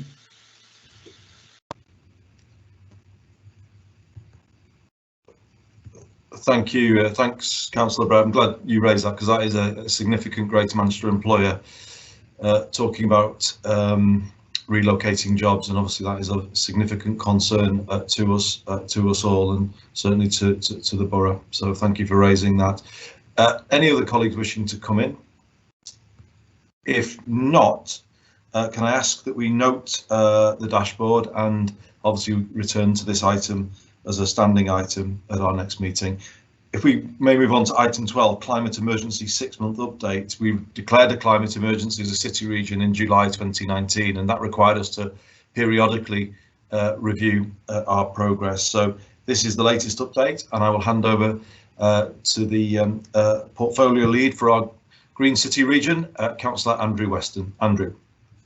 Thanks, Andy. So members will recall, as you've just said, that we requested those regular updates on progress against the climate emergency emergency declaration that we did make in July 2019, and this paper provides an update on progress since the last report, which was in June 2020. I'm pleased to report that all of the administrative and governance actions set out in the declaration plan are now complete, and all of the operational actions have commenced. Some of the planned operational actions have understandably slowed due to COVID. However, we have set out how they will be completed over the next quarter, and these include a carbon evaluation of GMCA's existing programmes, development of an appraisal tool for GMCA decisions, research on local levers to enable decarbonisation, including through public procurement, and the creation and rollout of a carbon literacy training package for staff to support internal comms work, which has already begun. The lessons learned from these remaining actions will be shared with districts through regular monthly officer meetings. GMCA's internal sustainability strategy will be completed by May and will pick up from where the one-year declaration plan ends. And leaders should also note that the Green City Region Board, which is distinct from the Green City Region Partnership and is comprised of environmental lead portfolio holders from the districts, has met twice so far, and annexed to the paper is a quarterly progress briefing received at their last meeting. The briefing provides a valuable overview of all the activities being undertaken with all districts to deliver the GM 5-year environment plan across the themes of energy, buildings, natural environment, consumption and transport. But there are a couple of items of particular interest that I did just want to draw out because they will signal sizable progress and significant investment into meeting our carbon neutrality challenge. So members will recall that over the last few months I've brought papers seeking your approval to bid for substantial funds to increase the energy efficiency of both domestic and public buildings across the conurbation, and I'm pleased to be able to update today that, subject to contracting, GM local authorities have now been successful in gaining over £10 million worth of Green Homes grant to support our fuel poor residents, and nearly £80 million to support the retrofit of over 150 public buildings this year. I also intend to bring a further paper next month seeking your approval to receive an additional £15 million of Green Homes grant to be spent before December, which I would be very surprised if you didn't approve next month. But the recommendation is to note the update and agree to disseminate the Green City Region briefing to all district elected members who may have an interest, and that's it really, Andy. There is substantial progress expected this year on retrofit, which is really good news and very important to our overall ambitions. Thanks. Thanks very much indeed, Andrew. That is extremely good news on retrofitting, so well done for that. Are there any other colleagues want to come in on this item? If not, can I just say that this is real progress, Andrew. Obviously, we're looking towards the COP in Glasgow in November this year, and it's very much my intention, I'm sure it's yours as well, that we present Greater Manchester in the best possible light at that global gathering with regard to the strength of our plans and the progress that we're making. Retrofitting particularly, great to see it getting going because it addresses the jobs crisis as well as the climate crisis as we need to recover from COVID. So excellent progress, colleagues. To ask you to note the recommendations and disseminate to elected members the briefing on the delivery against the 5-year plan. Thank you, colleagues. Andrew, it is back to you. Chair, Greenhouse has indicated. Oh, my apologies, David. I didn't see that. Thanks, Andy. It was late. It was just, it's actually an issue that I remember quite a while ago Mayor Dennett brought up regarding something in connection with this. And I just wondered if we had an update on it regarding, you mentioned about jobs and the importance of that this brings with it job creation. I just wondered, in terms of social value, have we done any work on what percentage of these jobs will be created locally, in terms of the companies that will be being used to do this work? And I think there was a gap, I think, from memory when we discussed this before about 18 months ago. Have we got some information on that regarding the level of in terms of social value and the job creation and how much that impacts on us locally, in terms of are these businesses going to be able, are they from around here and within the GM conurbation that can benefit us in terms of the economic recovery as well? Thank you. Thank you, David. I don't know if Andrew, you could take that question.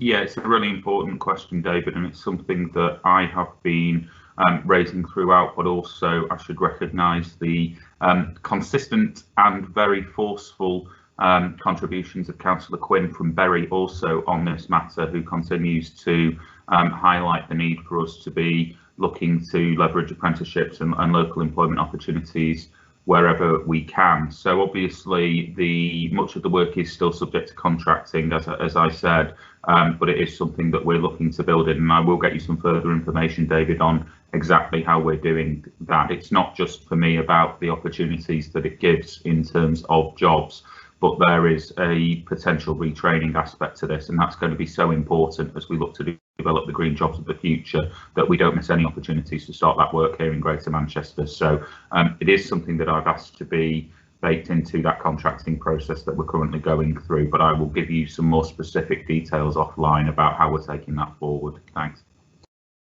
Thanks, Andrew, and thanks, David, for raising it, because it is tremendously important that we capture all of the benefits for Greater Manchester from retrofitting as we build out what will be actually a major endeavour that will last for many years to come. So getting it off on the right foot is crucial, but Andrew, I think, is clearly on top of that.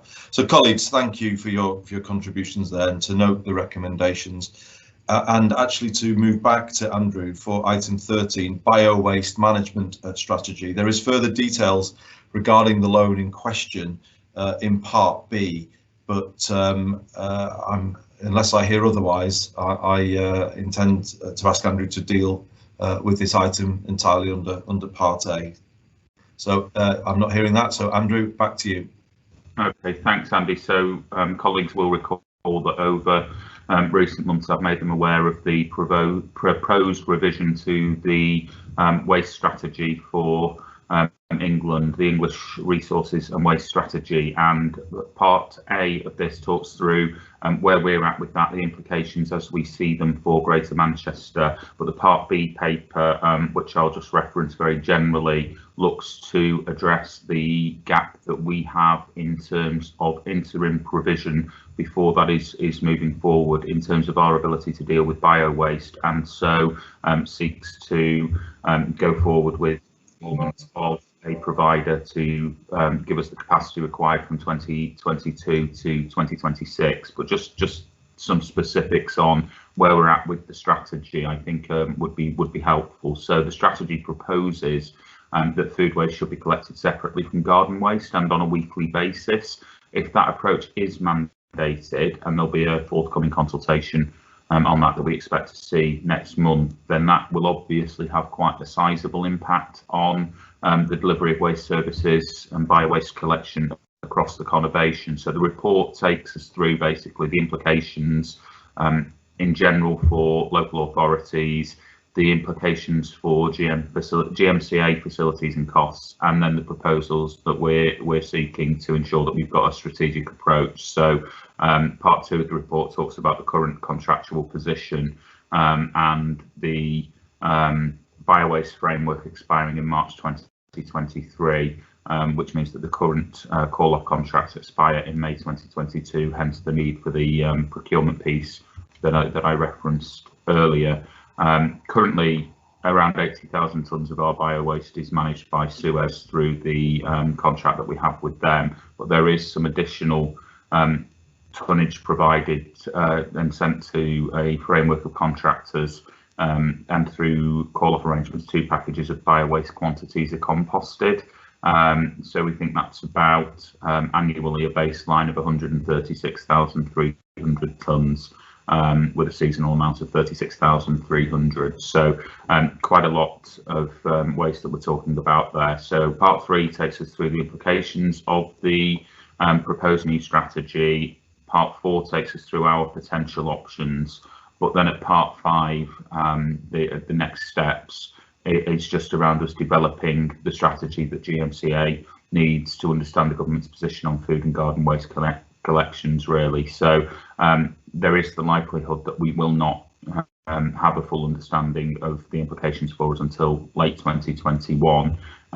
So we do need to make a start now to address the issues around the non-Suez biowaste contracts.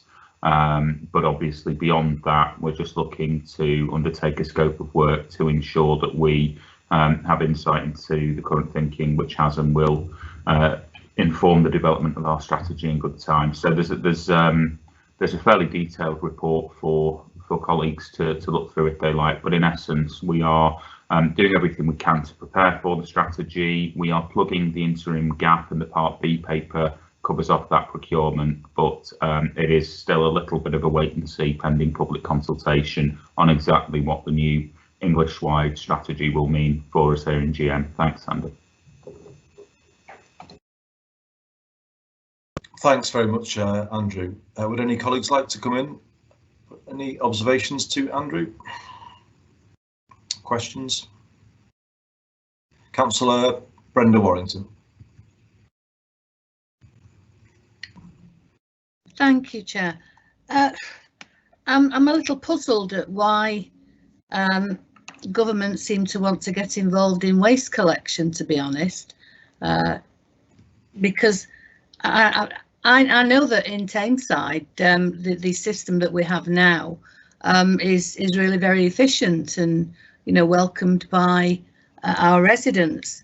I can't imagine people want yet another recycling bin outside the homes, you know, wherever that's placed, because, you know, they already have problems with 4 of them in some areas.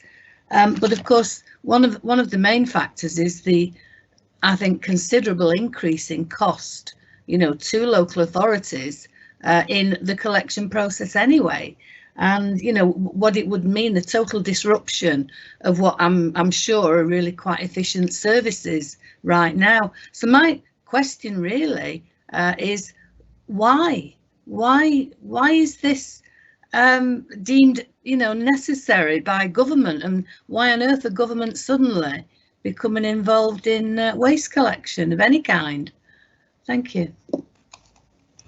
Yeah, thanks, Brenda. It's a really fair question. If I claim to understand the mind of government on this, or indeed many other issues, I would be lying to you. What I can say is that there is a promise, and as always, the devil is in the detail, that any additional cost that is incurred by councils as a result of the policy change will be met.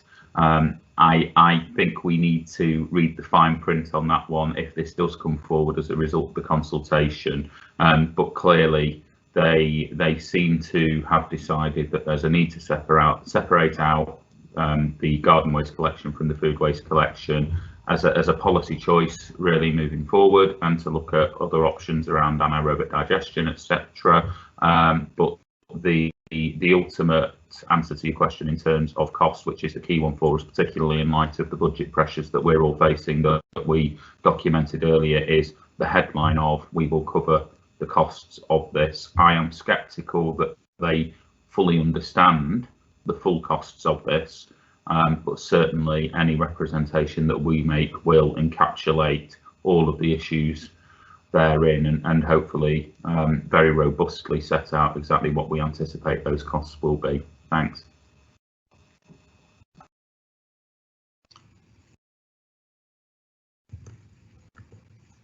Thanks, Andrew. Any other colleagues wishing to contribute? Councillor Bratt. Yeah, can I support what Brenda says, and of course my rep on the Waste Authority had highlighted to me. It does seem the government sometimes get crazy things. What they should be doing is making sure that more things can be recycled, etc. I'll raise the issue again. If somebody asks me on the door, well, can't go out cabins on the doorstep. So one of the frequent questions always is, why can't I recycle my yogurt pots or my margarine pot, or etc. So, and it should be more emphasis put on there, but to separate these is crazy.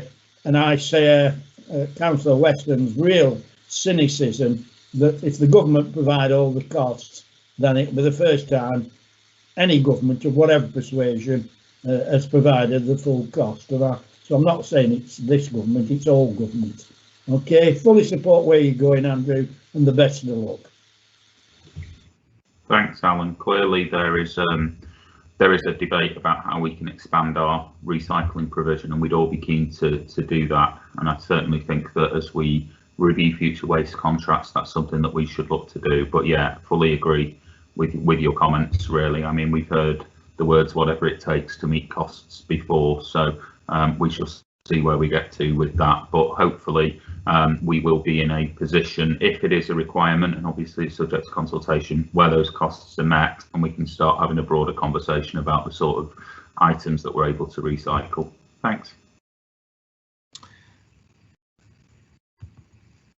Thanks, Andrew. Anybody else?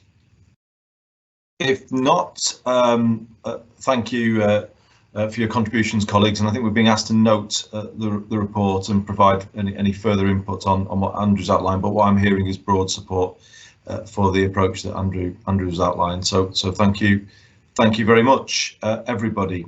If we move on to item 14, I don't intend to delay the CA long on this. This is obviously the continuation of building out the B network, and we have 3 schemes here, 2 for development cost approval, 1 for full scheme approval. Relatively modest amounts of money. The first is the Rochdale Castleton Phase 1 scheme, and the details of that are set out in the paper. Second, seeking development cost funding, is the Salford Monton scheme, linking to the Bridgewater Canal. The Rochdale scheme has an ask of 428,000, the Monton scheme 236,000. There is then a further scheme that is proposed for full cost approval, and that is the Salford Liverpool Street Phase 1 scheme. It has an overall project cost of just over £3 million, but the contribution being asked for here from the Mayor's Challenge Fund is £506,000, and I think this will be an excellent scheme if approved. So, colleagues, that's the proposal before you. I don't know if anybody would like to contribute. Mayor Dennett, thought you would. Very good to see you indicating. Over to you.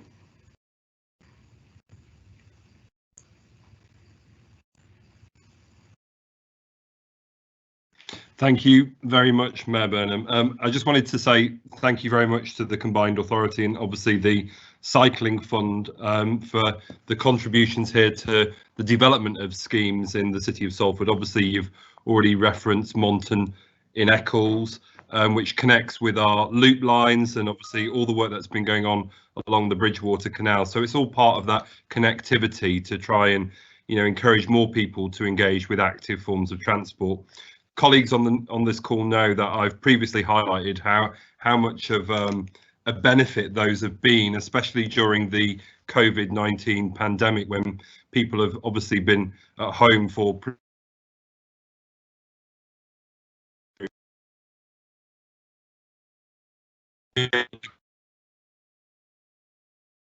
and people in the city. But also you've referenced the development costs for Liverpool Street, and you'll know that that's a key corridor connecting Langworthy and Pendleton with the city centre, where jobs are and where people go to obviously shop and enjoy services. And I just pay tribute to the Cycling Fund's contribution towards delivering that, because that is a critical route into the city centre for people to access jobs. So I just want to pay thanks for all this great work, and obviously it's great to see the City of Salford benefiting from the Mayor's Challenge Fund. Thank you. Thanks, thank you. Thank you, Paul. Having been cycling myself down the Bridgewater Canal on the way into work and through Salford, I can see how Salford's infrastructure is really building out, and this will only take that further, won't it? So well done, Salford, and this is good news for you today. I don't know if anybody else would like to contribute. I can't see anybody indicating. So, colleagues, if I could ask for your approval for those recommendations. Thank you very much. Let's move on to item 15, which is an important item. This is the ongoing consultation on timetable options to improve rail performance in the north of England, and we are being asked to consider the GMCA response to the consultation, which closes on the 10th of March. I think it's important to start by recognising that this is an infrastructure problem first and foremost.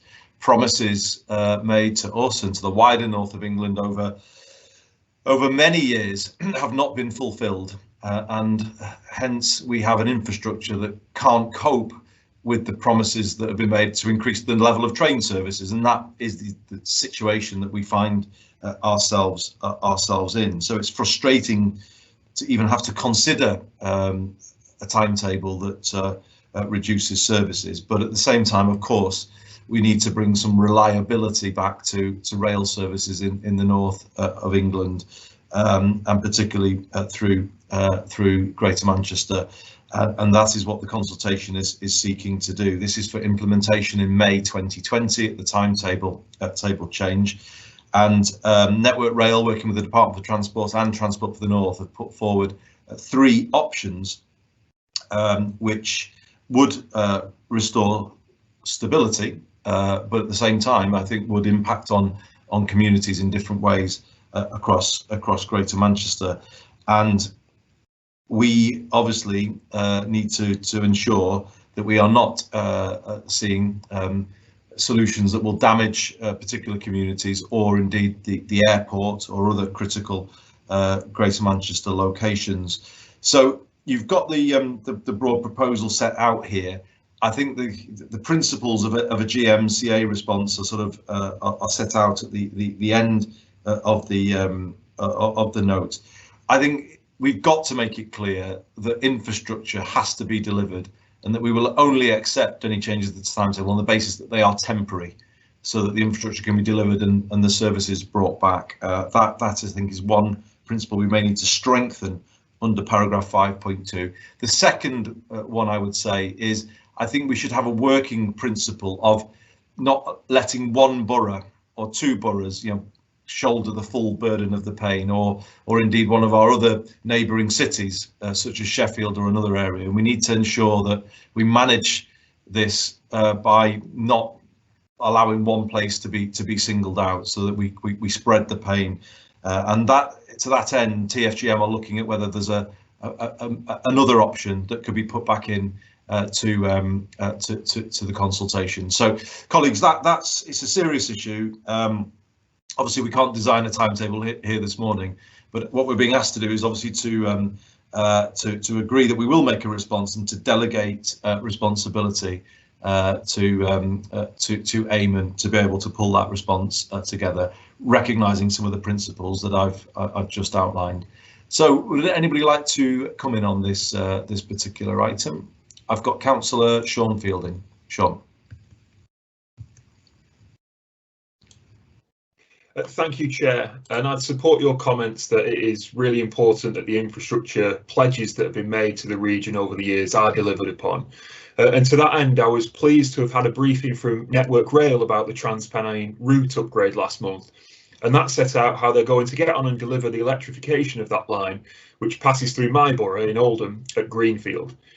It was, of course, paused in 2015 by the then Transport Secretary, but I'm glad that some of these infrastructure improvements, which will improve reliability on that line, are now coming forward, and that it could also enable the provision of disabled access on both platforms at Greenfield, which has long been an aspiration of the council, and it is unacceptable, frankly, that there is not disabled access on both platforms at that station when we are in 2021. It's long been an aspiration also of the council to see the restoration of a half-hourly service at Greenfield Station, and there is a local campaign group calling for this too, which has been featured in our local newspaper, the Oldham Times, today.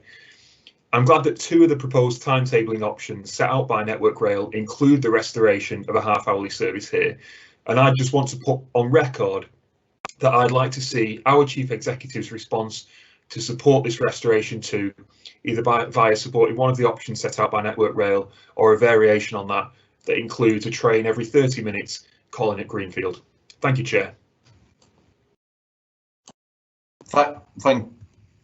Thank you, Sean, and we'll certainly take that on board as part of the formulation of our response. Would any other colleague like to come in? Got Mayor Dennett, followed by Councillor Elise Wilson. So, Paul, over to you.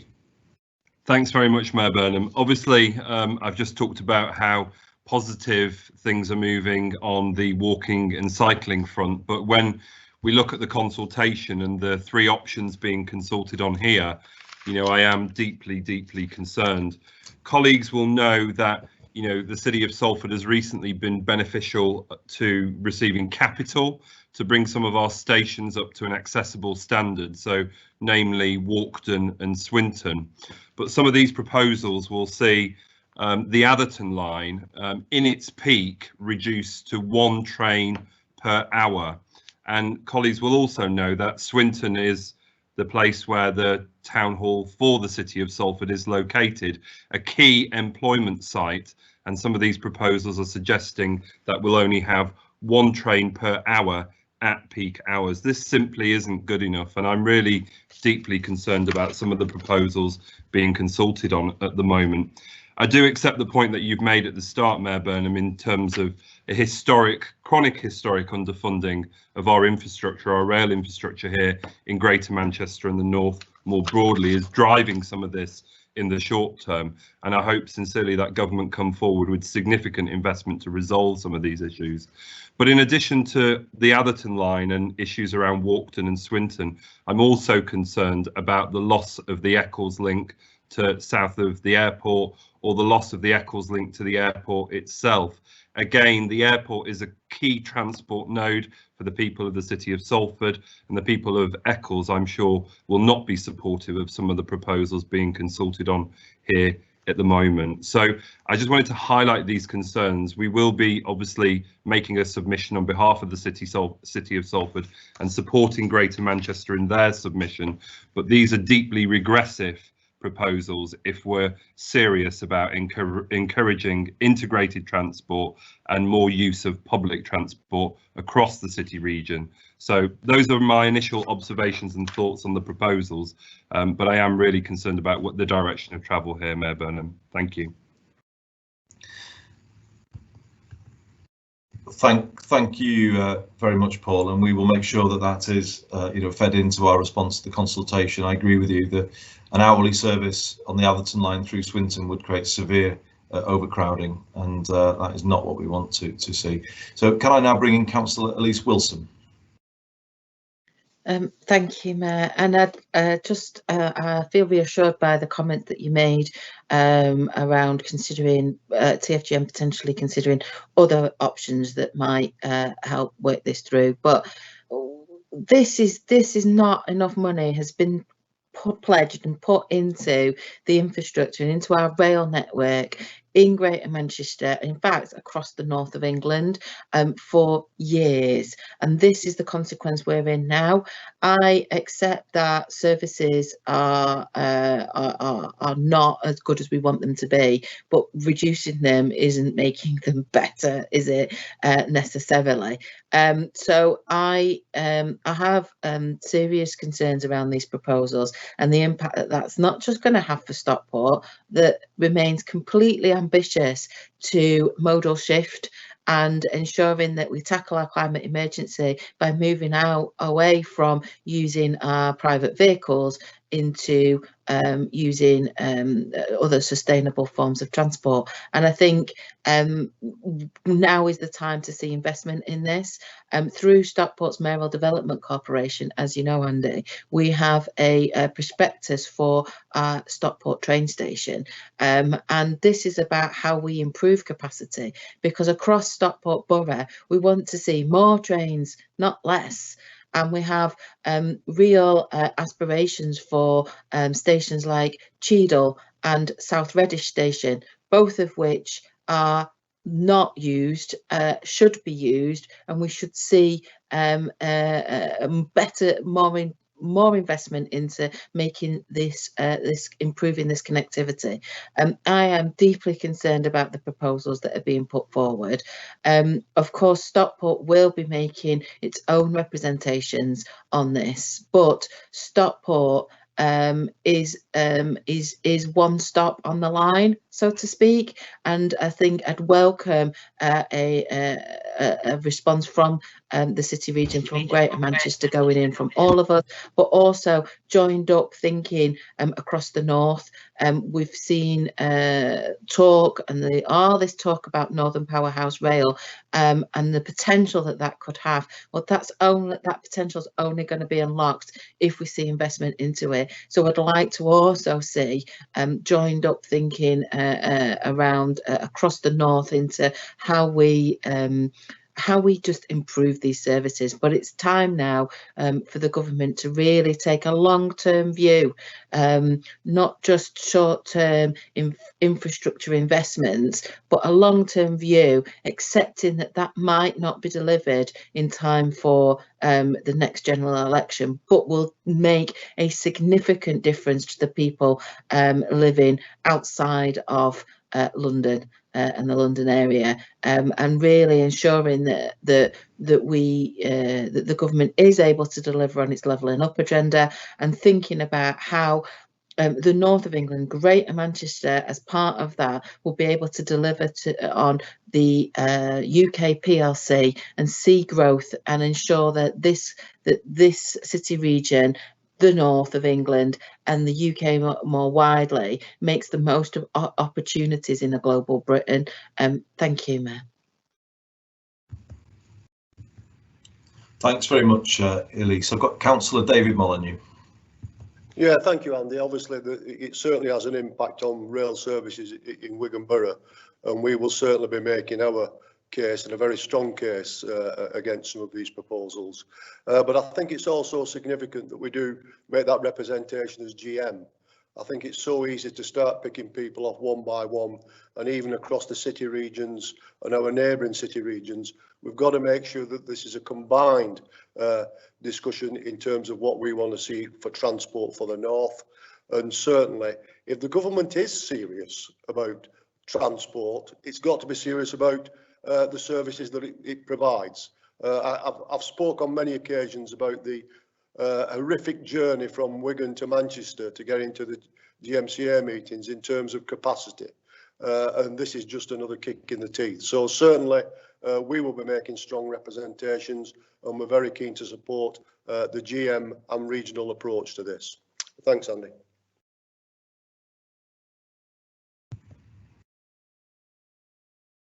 Thanks, David. And some of this could have implications for the new station that we're both proposing at Goulburn, and we wouldn't want to see that, would we? You know, this is about expanding rail connectivity, not taking it away from communities that desperately need it. So we will make those points too. Would anyone else like to contribute before this? I know Eamon will have been listening carefully to the comments that leaders have made. I will make a commitment to share in draft with you all, again, any final proposal that Eamon might suggest to me, because it's obviously delegated authority to both of us. Eamon, did you want to comment at all? Just to say to leaders that TFGM will be talking to your officers, if they haven't done already, they should be doing so immediately, about other options that we don't believe Network Rail have considered that might have less harmful impact in particular parts of the network. There isn't a route through this that doesn't have a negative impact, but I think some of the options that have been put forward are very suboptimal, so we'll certainly be working that through, and if we can arrive at a conclusion that there is a more acceptable temporary timetable change, then that's something that we'll bring back to you in that draft response before anything gets submitted to government. That's helpful, Eamon. Thank you. I mean, that's got to be our aim, isn't it, to coalesce around a compromise option that is acceptable, the least worst, let's say, for all of our districts. So thank you. That's a useful discussion, colleagues. I can't see any more indications. So let's move forward on that basis and accept the recommendations and turn to item 16, GM Brownfield Housing Fund. And I will invite Mayor Dennett to introduce this item. Paul. Thank you very much, Mayor Burnham. Colleagues will remember the report that went to the Combined Authority in August 2020, setting out the government announcement with regards to the £400 million Brownfield Housing Fund. Greater Manchester was successful with an initial allocation of 81.1 million over a 5-year period, and that is actually split between 2 tranches in terms of allocations. Colleagues will appreciate why that is, because we had to get 16.2 million out the door within this financial year. We've already allocated, as colleagues will know, 37.2 million pounds of Brownfield Housing Fund across 23 projects in tranche 1 of the Brownfield Housing funding so far. But what the government did do, MHCLG commenced the bidding round in August of last year for the remaining 10% of the 400 million Brownfield Land Fund nationally.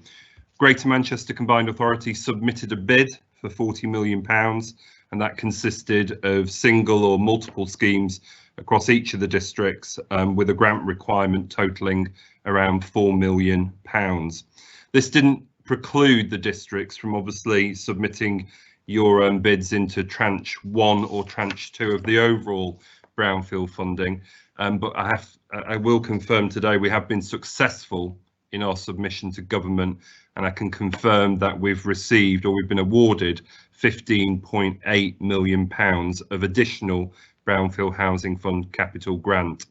This is going to be paid in equal instalments in 21-22 and 22-23.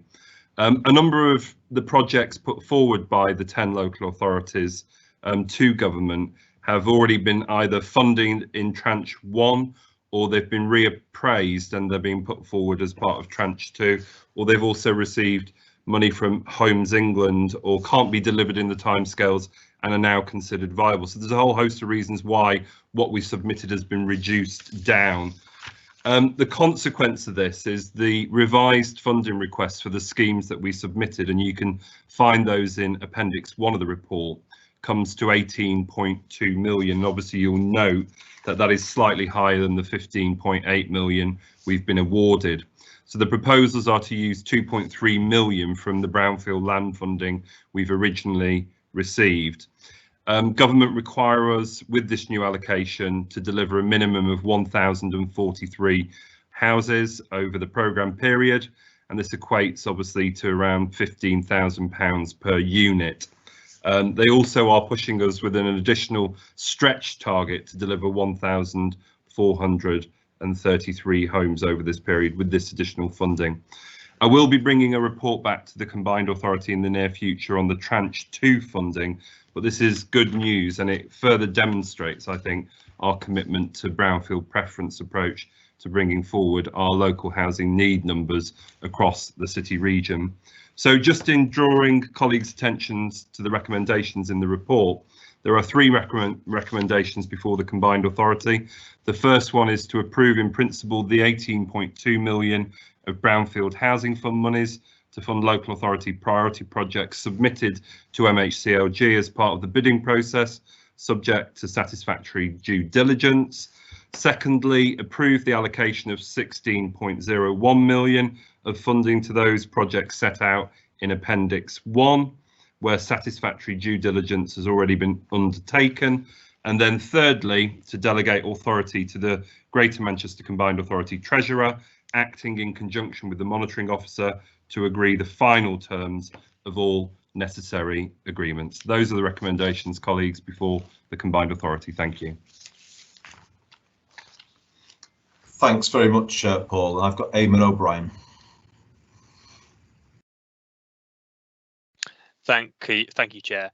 Can I just take a big thank you again to Mayor Dennett and the team at GMCA for the work that they've been putting into this, because it is by that sort of collaboration of brownfield funding, but also the technical work that goes and sits behind all of this, that gets us to a point where we can actually put into real practice certainly all of our commitment to a brownfield first approach when it comes to housing. And there is a scheme in this round of funding for Bury, which has long been talked about.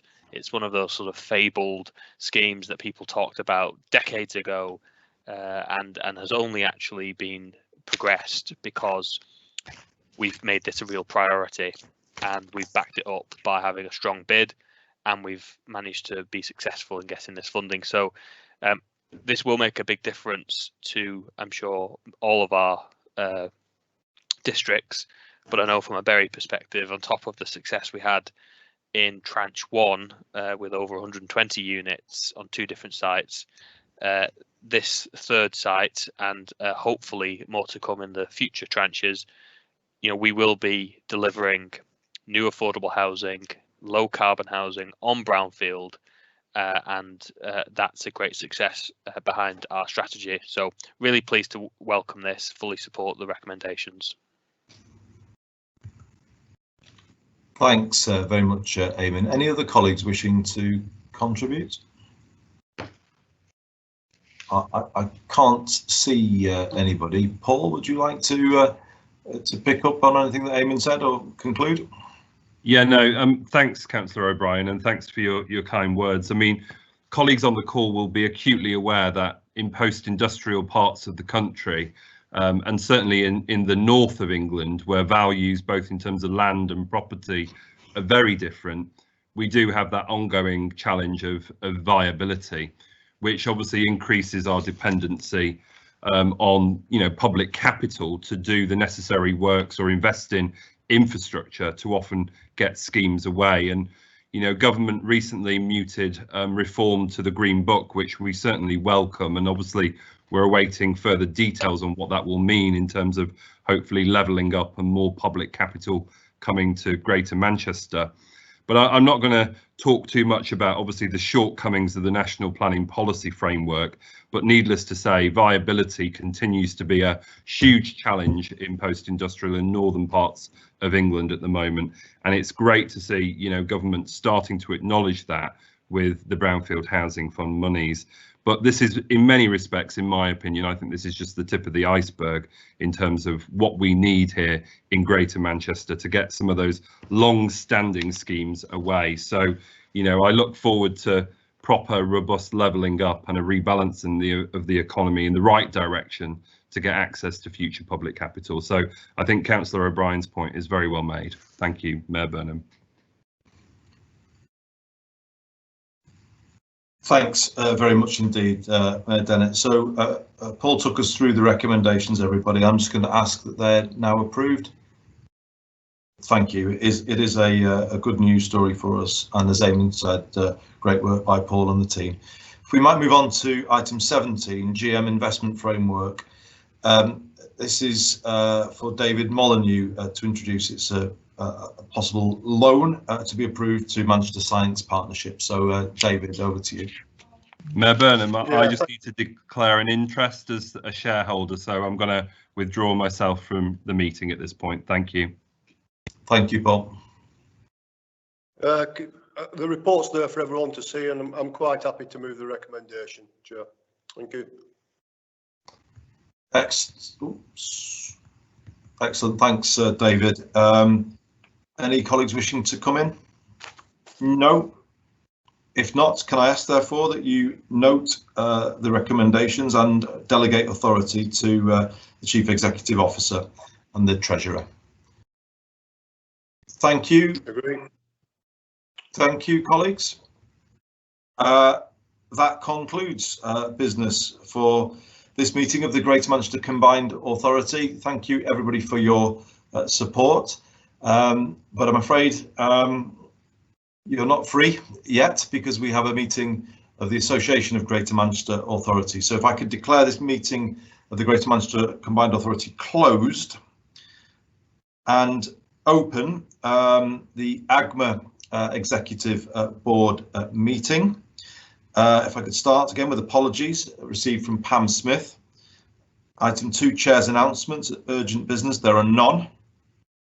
Item 3, declarations of interest, again to be completed in the normal way.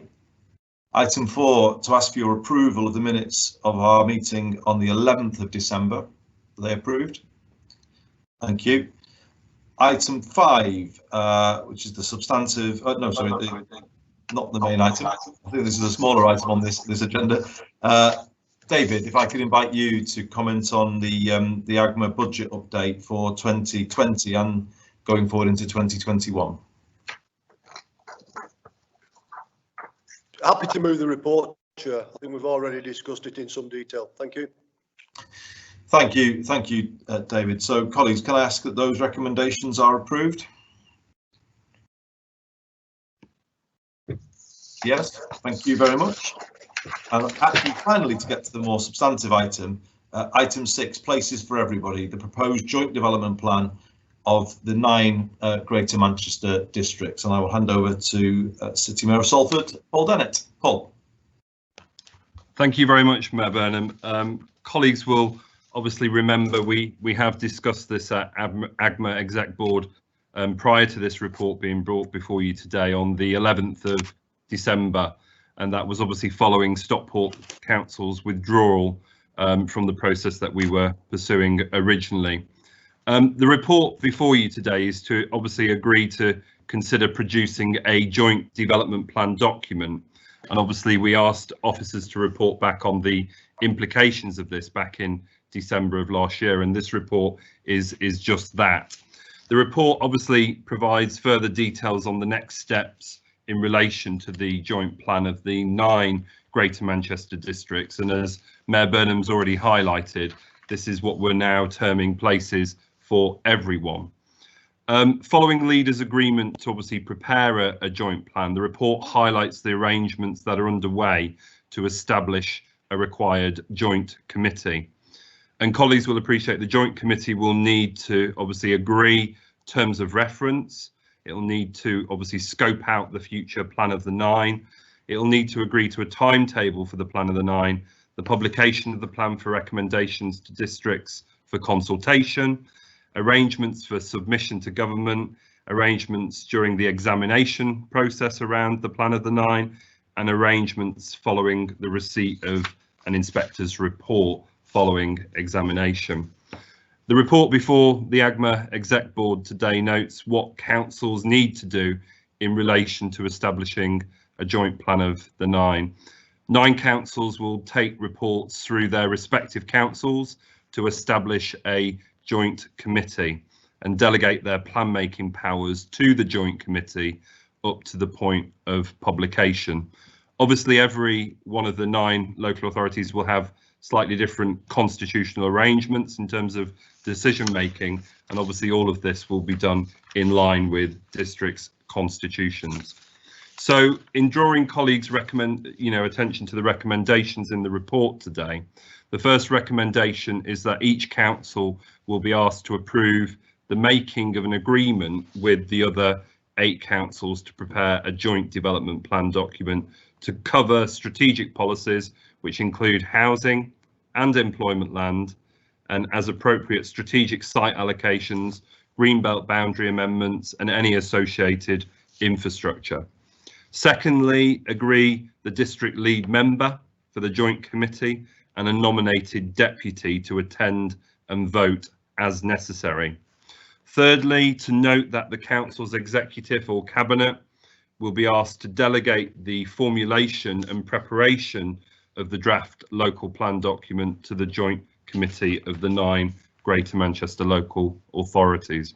And finally, the recommendation before AGMA Executive Board today is to note that a further report will be brought to full council seeking approval to submit the joint development plan document to the Secretary of State for independent examination.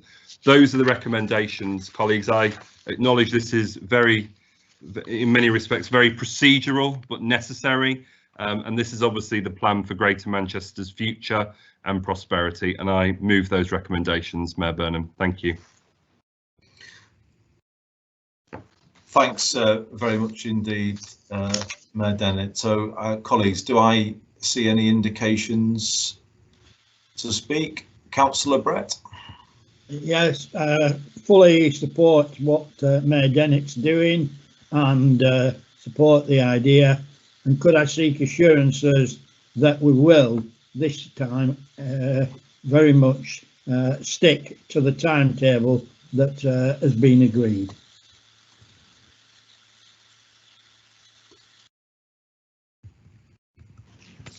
Thank you. Thank you, Alan. I'll ask Paul to comment on that, although I'm sure he's going to say yes. I think everybody wants to do that. Any other colleagues wishing to come in? Can't see anybody. Paul, would you like to come back in? Yeah, no, I mean, I have no intention of deviating from the timetable which has been shared with leaders and colleagues in terms of moving all of this forward. But I would remind colleagues that it's not necessarily been of my doing why, you know, the timetable has been delayed around the plan for Greater Manchester's jobs, homes and the environment. A lot of this has been to do with, as we know, population projections, housing projections and ongoing meddling from central government with how to calculate the local housing need. So absolutely, Councillor Brett, I intend to make progress as outlined, in the hope that obviously there's no further meddling from central government, of course. Thank you. Thanks very much indeed, Paul. So, colleagues, you've had a clear explanation from Paul as to the way ahead. Can I ask that that is approved? Thank you. And that concludes business for this meeting of the AGMA Executive Board. Thanks for your attendance, everybody. Thanks for all of your contributions today, and we will see you later in the month. Thanks, everyone.